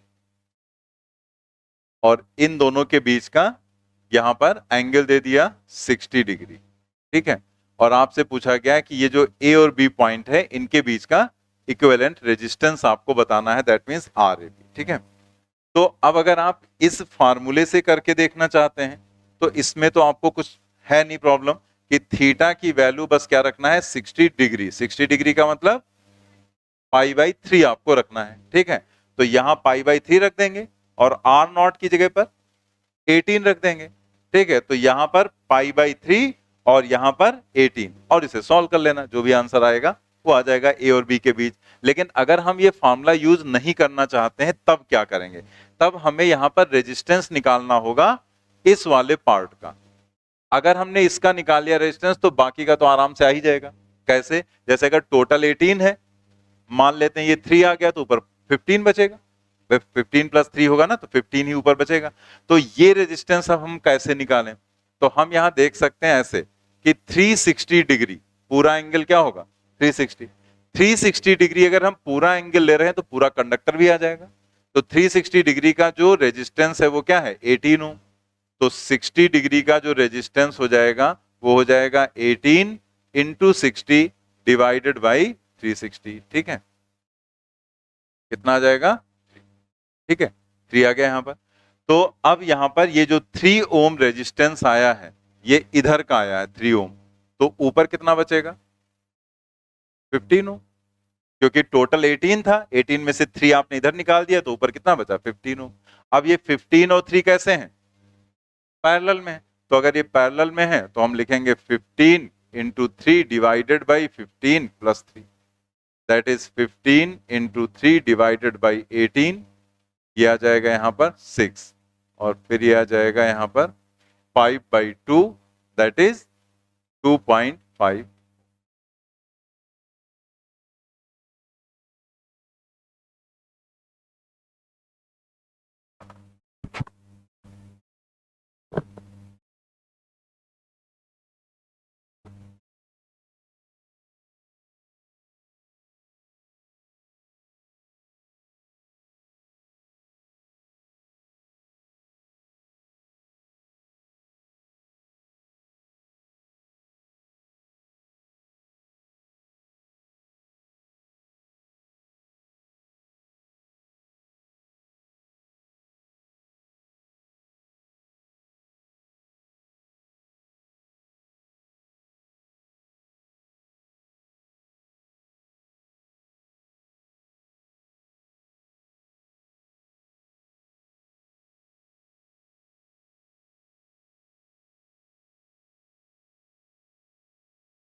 आपके यहाँ इसी पर जो क्वेश्चन पूछा गया था जो मैंने सेल्फ इवेल्युएशन में दे दिया है, और इसीलिए वो उस क्वेश्चन को दिया था, उसमें थोड़ा सा उसने एक चीज और इन्वॉल्व कर दी थी, ठीक है। तो कई लोग उसको ध्यान नहीं देते हैं और इसलिए वो क्वेश्चन सॉल्व नहीं कर पाते हैं, वो वाला जो आपके यहाँ दिया गया था। तो उस क्वेश्चन में क्या था, जैसे हमें ये पूरा रेजिस्टेंस चाहिए होता है ना, जैसे हमने लिखा 360 का रेजिस्टेंस 18 ओम है, मतलब पूरे का रेजिस्टेंस 18 ओम है, ठीक है। तो उसने क्या किया क्वेश्चन में, उसने यूनिट लेंथ का रेजिस्टेंस दे दिया। जैसे मान लो हमें यही 18 देना होता तो हम ऐसे ना देते, हम इसको थोड़ा घुमा फिरा के भी दे सकते थे। हम ऐसे कह देते कि यहां पर ये रेजिस्टेंस है, ये जो यहां पर, तो ये पूरा रेजिस्टेंस ना देकर हम यहां पर कह दें कि 3 ओम पर मीटर, ठीक है। ये जो रेजिस्टेंस है इसका वो क्या है 3 ओम पर मीटर, और जो ये पूरा वायर है उसकी लेंथ क्या है 6 मीटर, ठीक है। तो अगेन वही चीज हमने दी है लेकिन हमने थोड़ा सा चेंज करके आपको दे दिया लैंग्वेज। तो अब क्या है, अब आर नॉट, कई लोग क्या करते हैं आर नॉट ही रख देते हैं 3 ओम। ये आर नॉट कहां हो गया, ये तो 1 मीटर का रेजिस्टेंस है ना, और वायर की लेंथ कितनी है 6 मीटर, तो आर नॉट तो पूरे का रेजिस्टेंस है ना, तो पूरे का रेजिस्टेंस तो हम क्या करेंगे 1 मीटर का रेजिस्टेंस क्या है 3 ओम, तो 6 मीटर का 6 इंटू 3 दैट इज 18 ओम आ जाएगा, ठीक है। तो ऐसे उसने क्वेश्चन में बस ये चीज इन्वॉल्व कर दी। तो ये कोई बहुत बड़ी चीज थोड़ी, ये तो वही है पर यूनिट लेंथ अगर आपको कहीं दिया गया है तो पूरा निकालना है। तो आप गड़बड़ी क्यों कर देते हैं? क्योंकि आप ये ध्यान ही नहीं देते हैं कि हमें यहाँ पर जो रेजिस्टेंस है वो पूरे वायर का रेजिस्टेंस रखना है। मतलब ये आर नॉट क्या है? ये पूरे वायर का रेजिस्टेंस है, ये यूनिट लेंथ का रेजिस्टेंस थोड़े है, ये तो पूरा कंप्लीट वायर का रेजिस्टेंस है। तो अगर उसने पूरा डायरेक्ट दे दिया होता आर नॉट 18 तो सीधे हम रख देते। अगर उसने यूनिट लेंथ का दिया और लेंथ अलग दे दी तो हम मल्टीप्लाई करके फिर निकाल के रखेंगे वहां पर, ठीक है। तो ये बस उसमें किया गया है। तो वो क्वेश्चन दे दिया है इसीलिए करेंगे तो आपको अब ध्यान रहेगा क्या बताया गया था।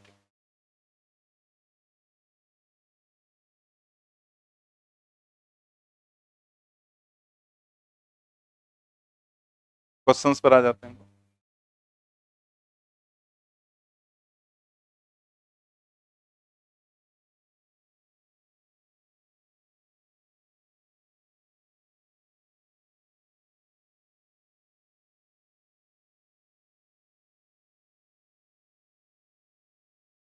फोर नंबर तक हम लोगों ने कर रखे हैं। क्वेश्चन नंबर 5 पर आ जाते हैं।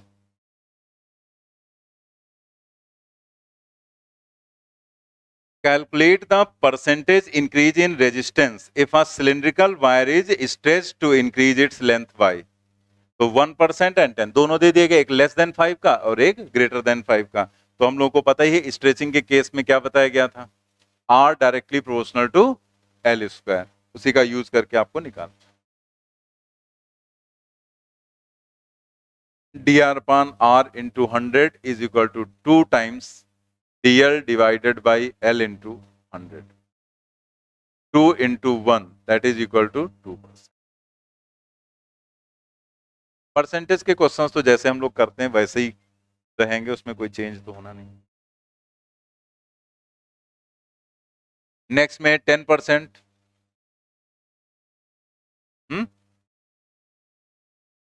21 आएगा, 20 कौन है? अगर इससे निकालोगे तब तो 20 ही आएगा, लेकिन आपको बताया गया था ना कि उसका यूज हम लोग ये वाला जो कॉन्सेप्ट है इसका यूज हम लोग करते हैं लेस देन 5 के लिए, ठीक है। यहां पर 10% दे दिया गया मतलब मोर देन 5% है, तब आप नहीं यूज करेंगे।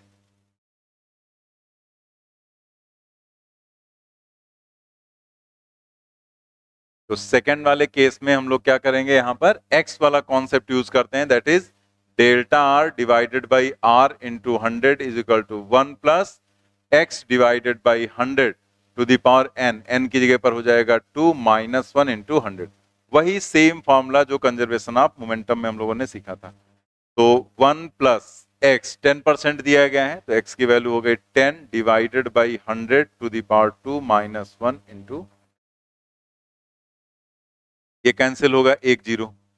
यहां पर एलसीएम लेंगे तो 10 प्लस 1 मतलब 11 बाई 10 आएगा, और 11 का स्क्वायर 121 और डिवाइडेड बाई 100, तो ये 121 divided by 100 minus 1 into 100 that is equal to 21%।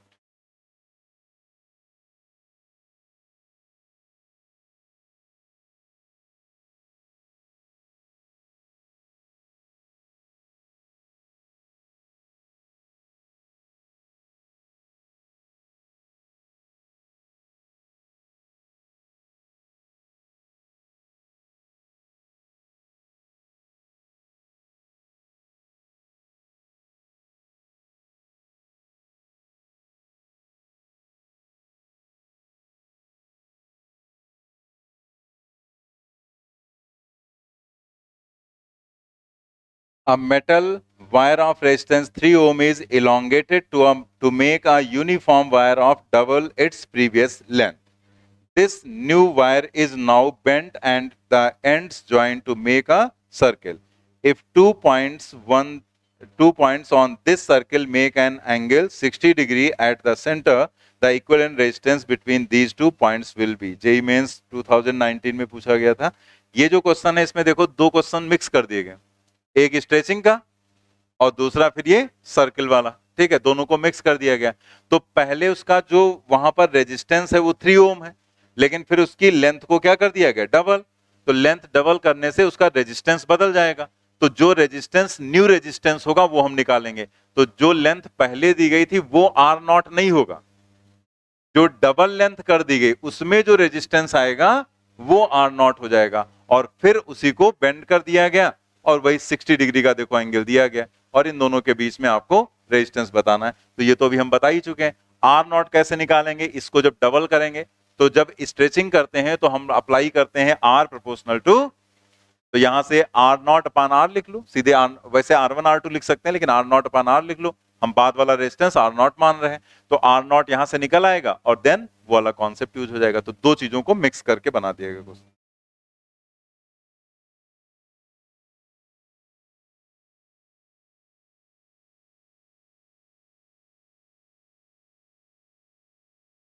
अब देख लो बोर्ड कैसे साफ करते हैं, ये नहीं कि बैठ के सॉल्व करें।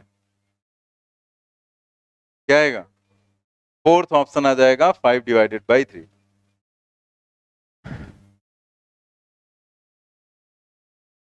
R proportional to L square, R naught divided by R, L naught divided by L to the whole square। बाद में लेंथ कर दी गई डबल, तो L naught को हमने डबल कर दिया, divided by L square that is equal to 4। तो R naught is equal to हो जाएगा 4R, R की वैल्यू आपको दी गई है 3 दैट इज 12 ओम। मतलब R naught की वैल्यू आपको पता चल गई कितनी है, 12 ओम।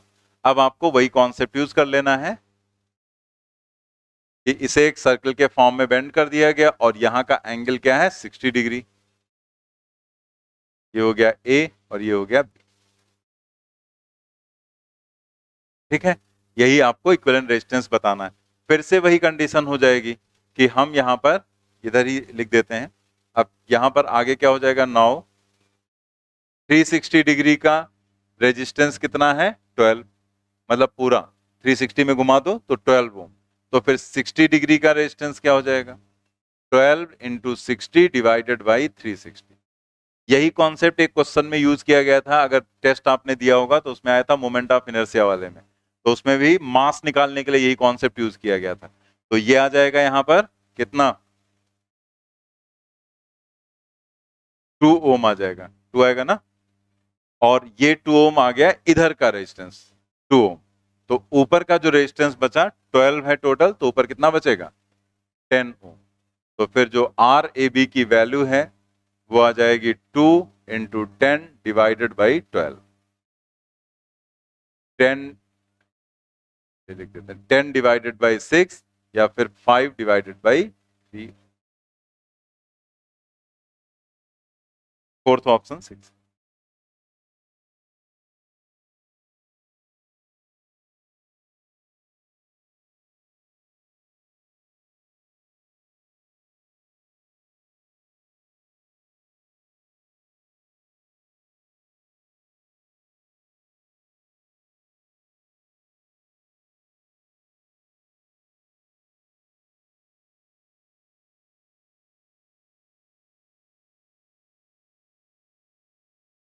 नोट कर लो, नेक्स्ट क्वेश्चन ट्राई करिए।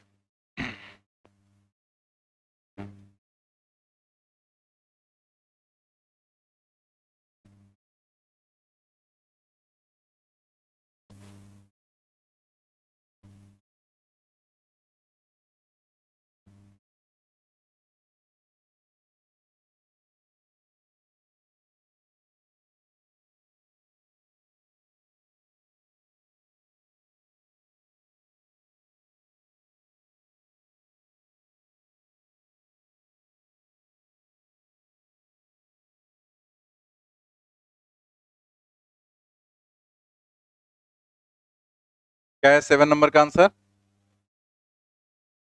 फर्स्ट ऑप्शन आ जाएगा।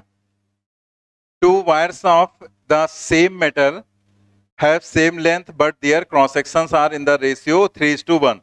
They are joined in series. The resistance of thicker wire is 10 ohm. The total resistance of the combination will be, मतलब सेम लेंथ है यहाँ पर और सेम मेटल है, यानी कि रेजिस्टिविटी भी सेम। या ऐसे आपको दिया गया है कि दो वायर्स हैं, एक वायर जिसका क्रॉस सेक्शन छोटा है, ठीक है, 3:1 दिया गया, तो आप किसी को भी यहाँ पर आप मान सकते हैं, उससे कोई प्रॉब्लम नहीं। 3:1 दिया गया, मान लिया हमने इसी को बड़ा मान लिया ऐसे, ठीक है, तो ये यहाँ पर इसका क्रॉस सेक्शन हमने 3A मान लिया। जैसे आपको रेशियो बताया गया था कि 3:1 लिखा गया है, तो आप उसे 3 और या 3a और a मान सकते हैं, किसी भी कॉमन नंबर से मल्टीप्लाई करके आप उसको लिख सकते हैं। तो यहां पर ऐसे हमने a से मल्टीप्लाई किया।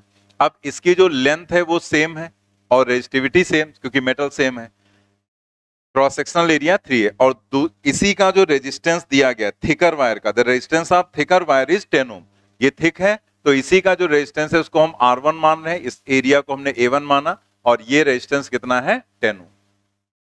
जो थिन वाला है उसकी लेंथ और रेजिस्टिविटी सेम है, ठीक है, लेकिन क्रॉस सेक्शनल एरिया जो A2 है वो A के बराबर है। ये यहां पर कोई जरूरी नहीं कि किसको आप A1 मान रहे हैं किसको A2, आप उल्टा भी मान सकते हैं, लेकिन बस ये ध्यान रखना है कि जो थिकर है जिसको आपने यहां थिक माना है उसी के रेजिस्टेंस को आपको 10 लिखना है, क्योंकि वो क्वेश्चन में उसने दे रखा है। बाकी A1 A2 आप अपने हिसाब से किसी को भी मान सकते हैं। तो आपसे उसने कहा कि इनका जो सीरीज कॉम्बिनेशन है उसका इक्विवेलेंट रेजिस्टेंस क्या हो जाएगा, तो हम इसके रेजिस्टेंस को मान ले R2।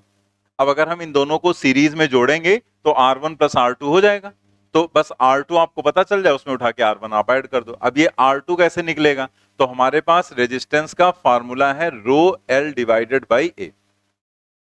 तो यहां से हम लोग कह सकते हैं, जैसे हमें R2 निकालना है तो हम, ये दोनों चीजें सेम हो गई ना, ये हो गई सेम या कांस्टेंट, तो फिर R2 divided by R1 is equal to A1 divided by A2, ठीक है।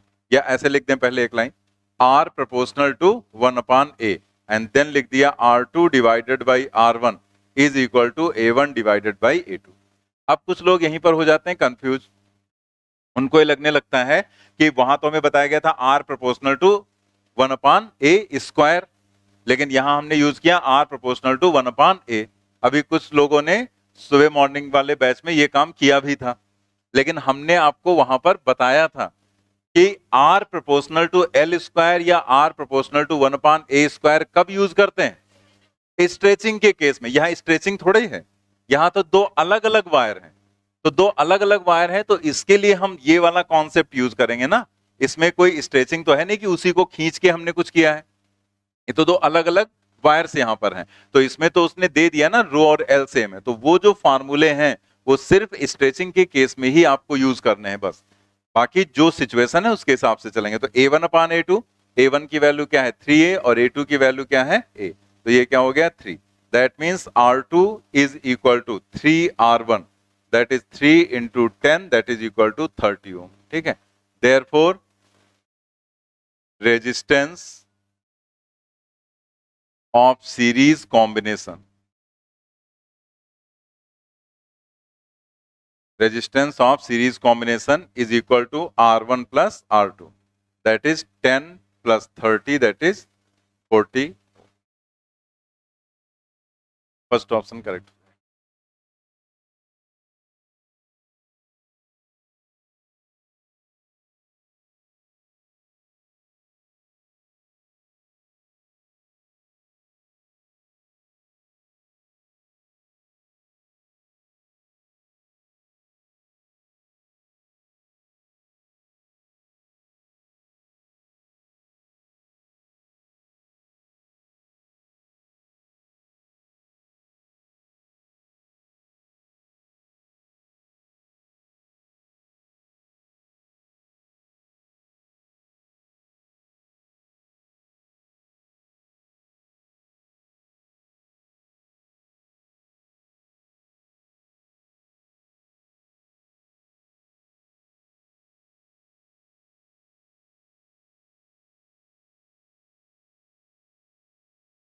Question number 8, the masses of the wires of copper is the ratio of 1:3:5 and their length are in the ratio of 5:3:1. The ratio of their electrical resistance is. तो आपको R1 R2 R3 का ratio बताना है, लेकिन यहां पर क्या है, लेंथ का रेशियो तो उसने दे दिया, लेकिन साथ में उसने आपको मास का रेशियो दिया। अगर उसने क्रॉस सेक्शनल एरिया का रेशियो दिया होता तो ये क्वेश्चन हमारे लिए बहुत ही आसान हो जाता, लेकिन उसने दिया मास का रेशियो, तो कोई प्रॉब्लम नहीं। हमें ये सोचना है कि मास को हम कैसे लेकर आए। तो हम लोगों ने स्ट्रेचिंग वाले में देखा था कि हमने उसमें वॉल्यूम लिखा था, ठीक है, मल्टीप्लाई करके, और अगर वॉल्यूम है तो मास हम आसानी से लिख सकते हैं, क्योंकि density is equal to mass by volume relation हमें पता है, और डेंसिटी कांस्टेंट ही रहेगी। क्योंकि जो भी वायर है वो कॉपर का है, अगर तो वो सभी कॉपर के वायर हैं, तो इसलिए इसका मतलब क्या हो जाएगा, इसे 3 the masses of the wires of copper दिया गया ना, तो सभी कॉपर के ही लिए गए वहां पर। तो आप इसे ऐसे कर सकते हैं, question number 8, R is equal to rho L divided by A। अब इसे हमें मल्टीप्लाई करना है, तो मल्टीप्लाई अगर हम A से करेंगे तो भी यहां पर वॉल्यूम आ जाएगा, A इंटू एल, ऊपर वॉल्यूम आ जाएगा, और अगर हम L से मल्टीप्लाई करेंगे तो भी वॉल्यूम आ जाएगा, तब नीचे आ जाएगा वॉल्यूम A इंटू एल। तो किससे मल्टीप्लाई करोगे, L से, क्योंकि अगर आपने A से मल्टीप्लाई कर दिया तो ऊपर तो वॉल्यूम हो जाएगा, नीचे हो जाएगा ए स्क्वायर, और उसने एरिया तो दिया ही नहीं, क्रॉस सेक्शनल एरिया नहीं दिया, तो मतलब ए हमें गायब करना है यहां से, तो ए हटाने के लिए हम इसे एल से मल्टीप्लाई करेंगे। अब ये ए इंटू एल को हम लिखेंगे वॉल्यूम, तो ये हो जाएगा रो L square divided by volume, ठीक है। और वॉल्यूम जो है तो हमें पता है कि जो डेंसिटी है, डी से लिख देते हैं, रो रेजिस्टिविटी लिखा गया है, D is the density is equal to mass by volume. तो हम यहां पर लिख सकते हैं mass, sorry, volume is equal to, volume is equal to mass divided by density, ठीक है। तो ये हम यहां पर लिखते रहे, rho L square divided by mass divided by density, D चला जाएगा ऊपर, rho D L square divided by M. ये जो यहां पर है ये दोनों चीजें क्या हैं, कांस्टेंट, तो फिर रेजिस्टेंस जो है वो डायरेक्टली प्रोपोर्शनल हो गया एल स्क्वायर अपॉन एम के, that means R1 R2 R3, L1 square upon M1, L2 square divided by M2, L3 square divided by M3।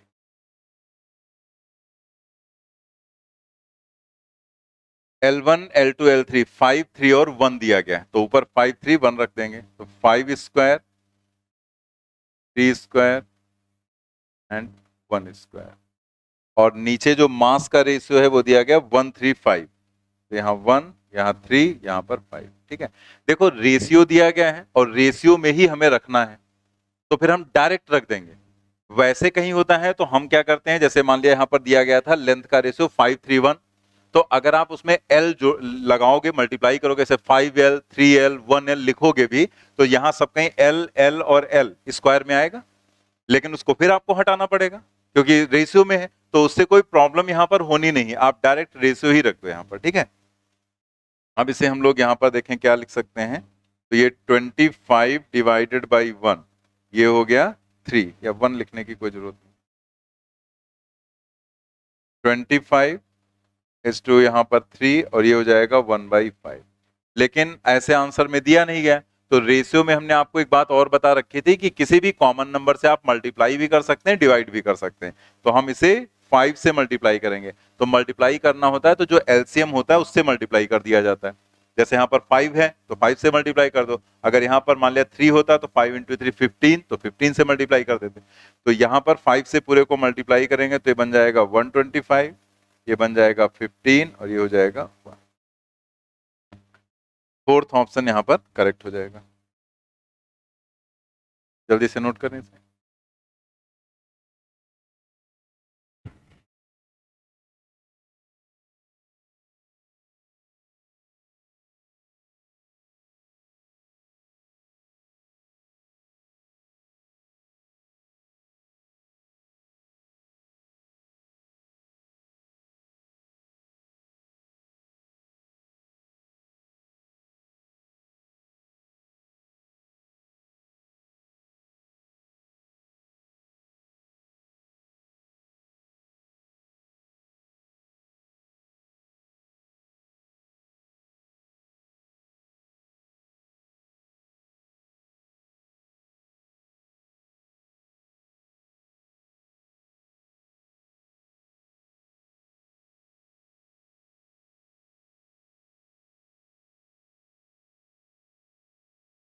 Question number 9, an electric current is passed through a circuit containing two wires of the same material connected in parallel। देखो जब भी same material कहा जाएगा तो तुरंत समझ जाना है कि रेजिस्टिविटी सेम हो जाएगी। connected in parallel. If the length and radii of the wires are in the ratio 4:3 and 2:3, then the ratio of the current passing through the wire will be, क्या आएगा? Second.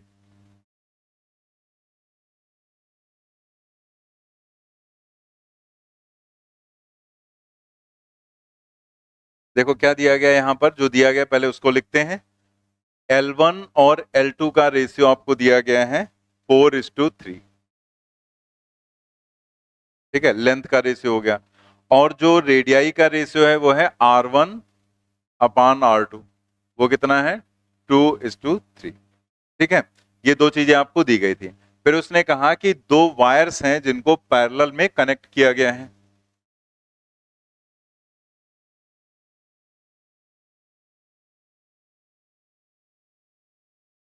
ठीक है, ऐसे दो wires ये हो गए और इन दोनों वायर्स को उसने पैरेलल में कनेक्ट किया।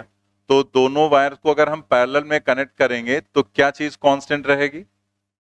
पोटेंशियल डिफरेंस कांस्टेंट रहेगा। तो जैसे यहां पर करंट मान लिया आई गई, तो इस वाले में I1 चली गई और इस वाले में करंट चली गई I2, ठीक है। इसके रेजिस्टेंस को हमने कह दिया R1 है, ये R2, लेकिन दोनों के अक्रॉस पोटेंशियल डिफरेंस सेम रहेगा, ठीक है, इस तरह से।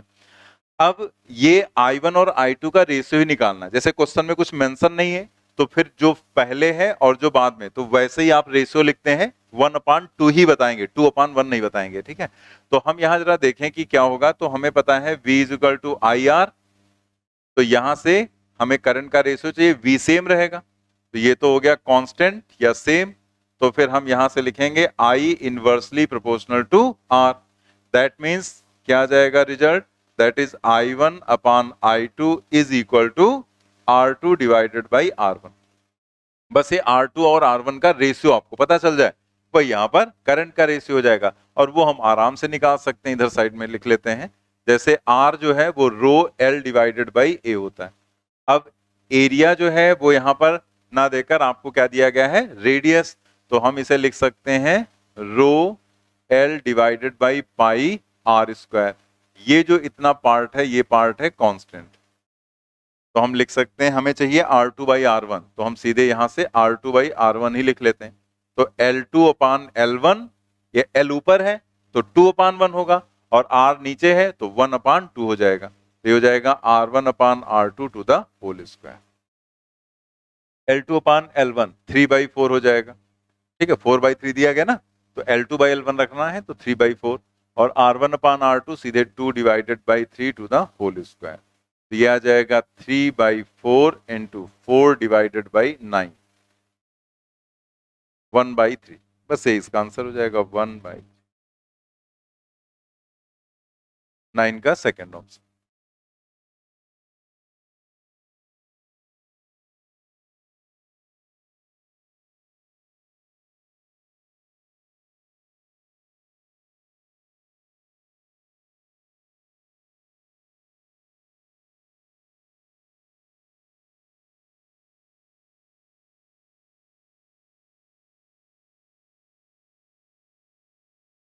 ऐसा कोई जरूरी नहीं रहता है कि आप वहां पर वो चीज अलग सॉल्व करें फिर ये अलग करें। ये तो हमने अलग अलग जैसे बताया था तो बता दिया, तो थोड़ा सा एक में नहीं रहता है तो अलग से समझ में आ जाता है आपको। लेकिन बाकी अगर आप देखें यहाँ पर तो हम डायरेक्ट यहाँ पर भी R की वैल्यू रख सकते थे, रो L/A, और फिर इसी में देख लेते क्या क्या चीजें कांस्टेंट है, वैसे भी करते तब भी आंसर वही आ जाता। कैलकुलेशन लगभग उतना ही करना पड़ता, कम नहीं।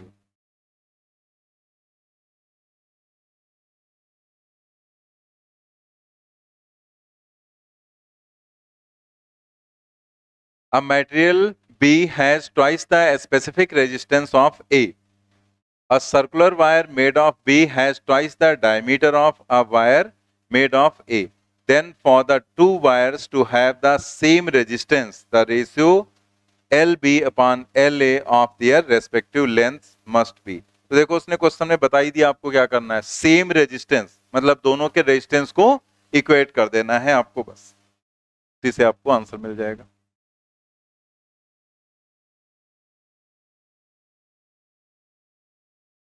पहले हम लोग लिख लेते हैं हमें दिया क्या गया है।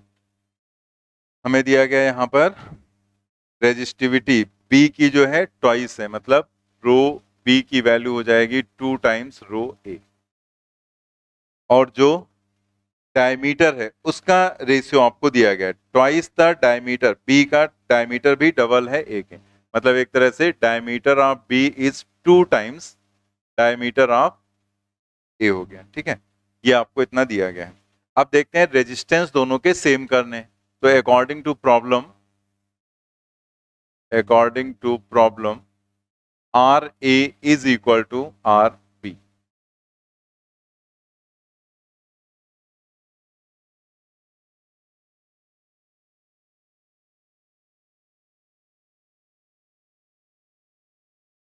अब यहां पर हम लोग क्या लिखेंगे, जैसे एक चीज यहां पर अलग से देख लेते हैं हम लोग कि जो R है वो होता है रो L divided by A.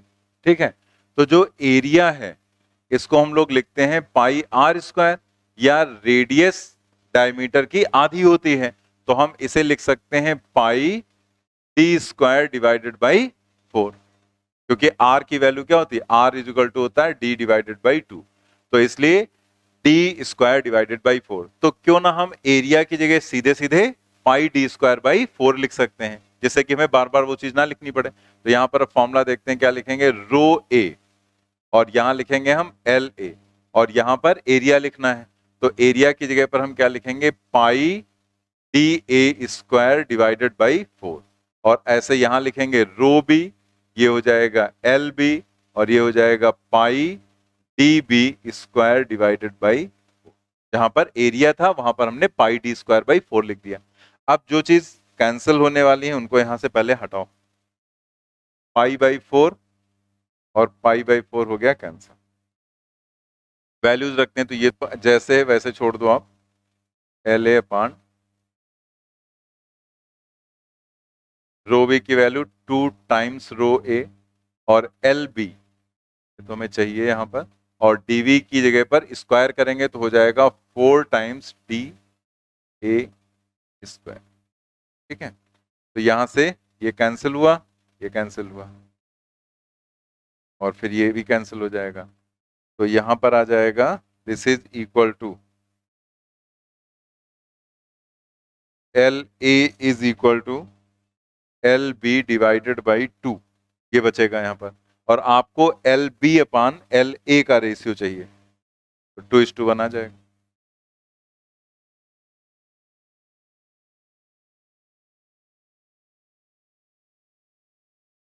2:1, that is first option यहां पर करेक्ट हो जाएगा।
नोट कर लिया ना।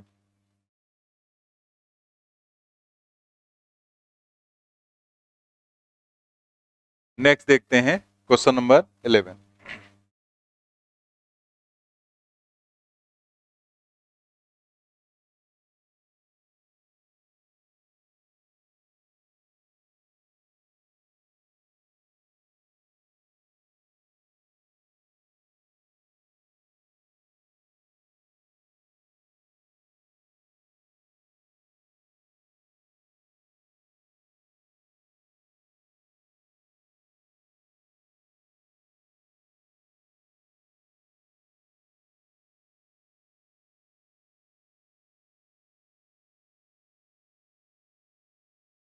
पूछा गया है आपसे करंट इन 2 ओम रेजिस्टेंस, जैसे कैपेसिटर में क्वेश्चन ऐसे कराया गया था वैसे यहां पर है, तो इसमें हमें करंट इसमें बतानी, तो जैसे जिसमें करंट बतानी कुछ भी आप इमेजिन कर लो, पहले स्ट्रेटजी हम लोग बना लेते हैं क्या है। तो आई नॉट एक तरह से आपको निकालना है। हमें पता है किसी भी रेजिस्टेंस में अगर हमें करंट निकालनी है तो फिर हमें पोटेंशियल डिफरेंस पता हो, यानी कि आपको ये जब दोनों पैरेलल में है तो पैरेलल में पोटेंशियल डिफरेंस तो सेम रहता है ना, तो इसका मतलब हमें इन दोनों में से किसी के क्रॉस या हम कहते हैं पूरे कॉम्बिनेशन के क्रॉस हमें पोटेंशियल डिफरेंस पता चल जाए। तो इसे हमने मान लिया V1, बस हमें ये V1 पता चल जाए। एक बार आपने V1 निकाल लिया फिर जो भी क्वेश्चन में पूछा जाए सब कुछ कर सकते हैं। यहां पर करंट निकालना है V1/2 हो जाएगा, इसमें करंट निकालना है I=V/R होता है ना, तो इसमें करंट निकालना है V1/3 हो जाएगा। इसमें अगर निकालना है तो हमें पता है अगर ये वोल्टेज मान लिया 2 वोल्ट आ गया तो जो बचेगा वो इधर हो जाएगा, ये 4 वोल्ट हो जाएगा, और जब वोल्टेज पता है तो करंट V/R। तो मतलब एक V1 बस पता चल जाए फिर आपसे जो भी पूछा जाए आप वो निकाल के बता सकते हैं। हमें V1 निकालना है, V1 निकालने के लिए वही कॉन्सेप्ट यूज करेंगे जैसे हम लोगों ने वहां पर किया था कैपेसिटर में। हम पहले इन दोनों को यहां पर देखते हैं क्या इक्विवेलेंट हो जाएगा, दोनों पैरेलल में है ना, तो 6/5 दैट इज 1.2 ओम हो गया। इस रेजिस्टेंस को हमने मान लिया R1 और इस रेजिस्टेंस को हमने मान लिया R2। R1 R2 कैसे हैं, सीरीज में है, तो फिर हम सीधे यहां पर एक काम ऐसे भी कर सकते हैं कि हम पूरा पहले इक्विवेलेंट रेजिस्टेंस निकालें, फिर हम करंट निकालें, फिर हम V1 निकालें, या हम सीधे रेशियो मेथड भी तो यूज कर सकते हैं। हम डायरेक्ट V1 भी तो निकाल सकते हैं, तो हमें V1 ही तो चाहिए, तो हम उतना सब सॉल्व क्यों करें, डायरेक्ट हम V1 भी कैलकुलेट कर सकते हैं।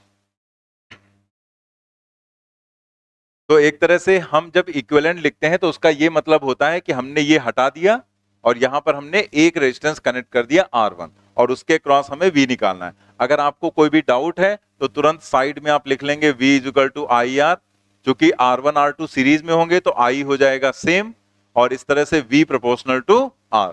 मतलब हमें पता चल गया क्या हमें लिखना है, हमें लिखना है V1 divided by V is equal to R1 divided by R1 plus R2। ठीक है, R1 की वैल्यू है 1.2 और 1.2 प्लस 2.8। यहां से हम V1 लिख सकते हैं 1.2, V की वैल्यू क्या है 6 डिवाइडेड बाई नीचे हो गया 4, मतलब कितना आ गया 1.8 वोल्ट। ठीक है, 1.8 वोल्ट आ गया। अब आपको आई नॉट लिखना था ना, तो आई नॉट की वैल्यू हो जाएगी V1 divided by 2, that is 1.8 divided by 2 that is 0.9।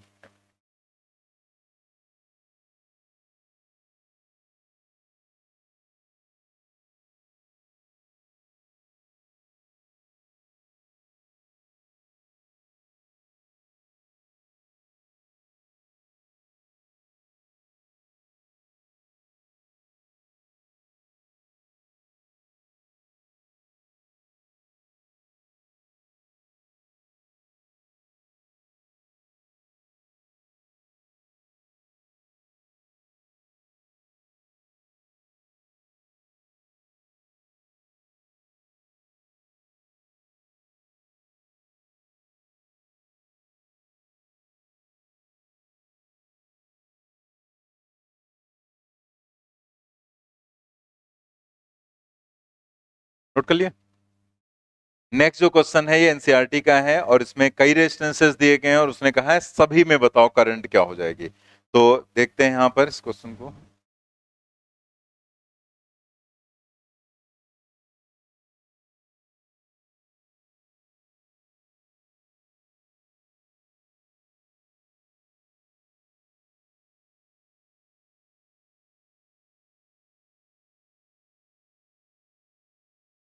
Diagram बना लो पहले।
हमने क्या बताया था, इस तरह के क्वेश्चंस में पहले हम लोग स्ट्रेटजी बना लेते हैं।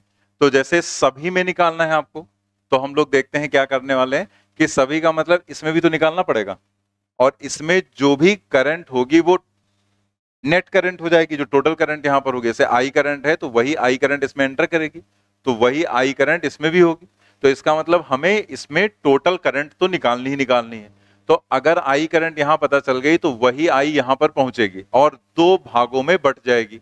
लेकिन हमने देखा दोनों के रेजिस्टेंस सेम, दैट मीन्स इसमें हो जाएगी आई बाई टू और इसमें भी हो जाएगी आई बाई टू, और यही दोनों करंट यहां पर जुड़ेंगी और इस वाले में करंट हो जाएगी आई के बराबर।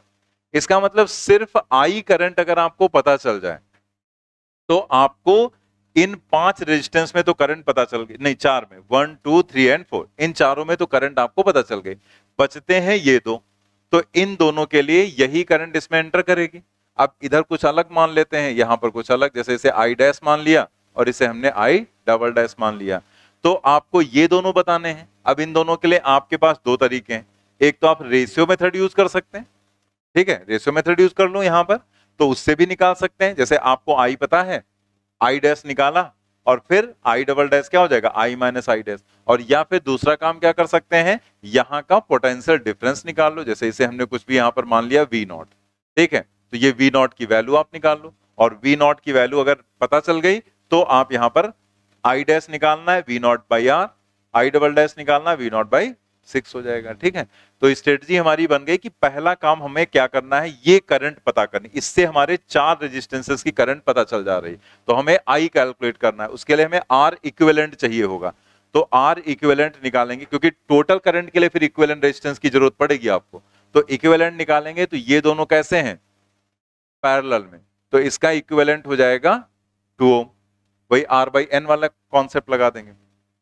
ये R1 R2 upon R1 plus R2, that is 12 into 6 divided by 18, कितना आ जाएगा, 4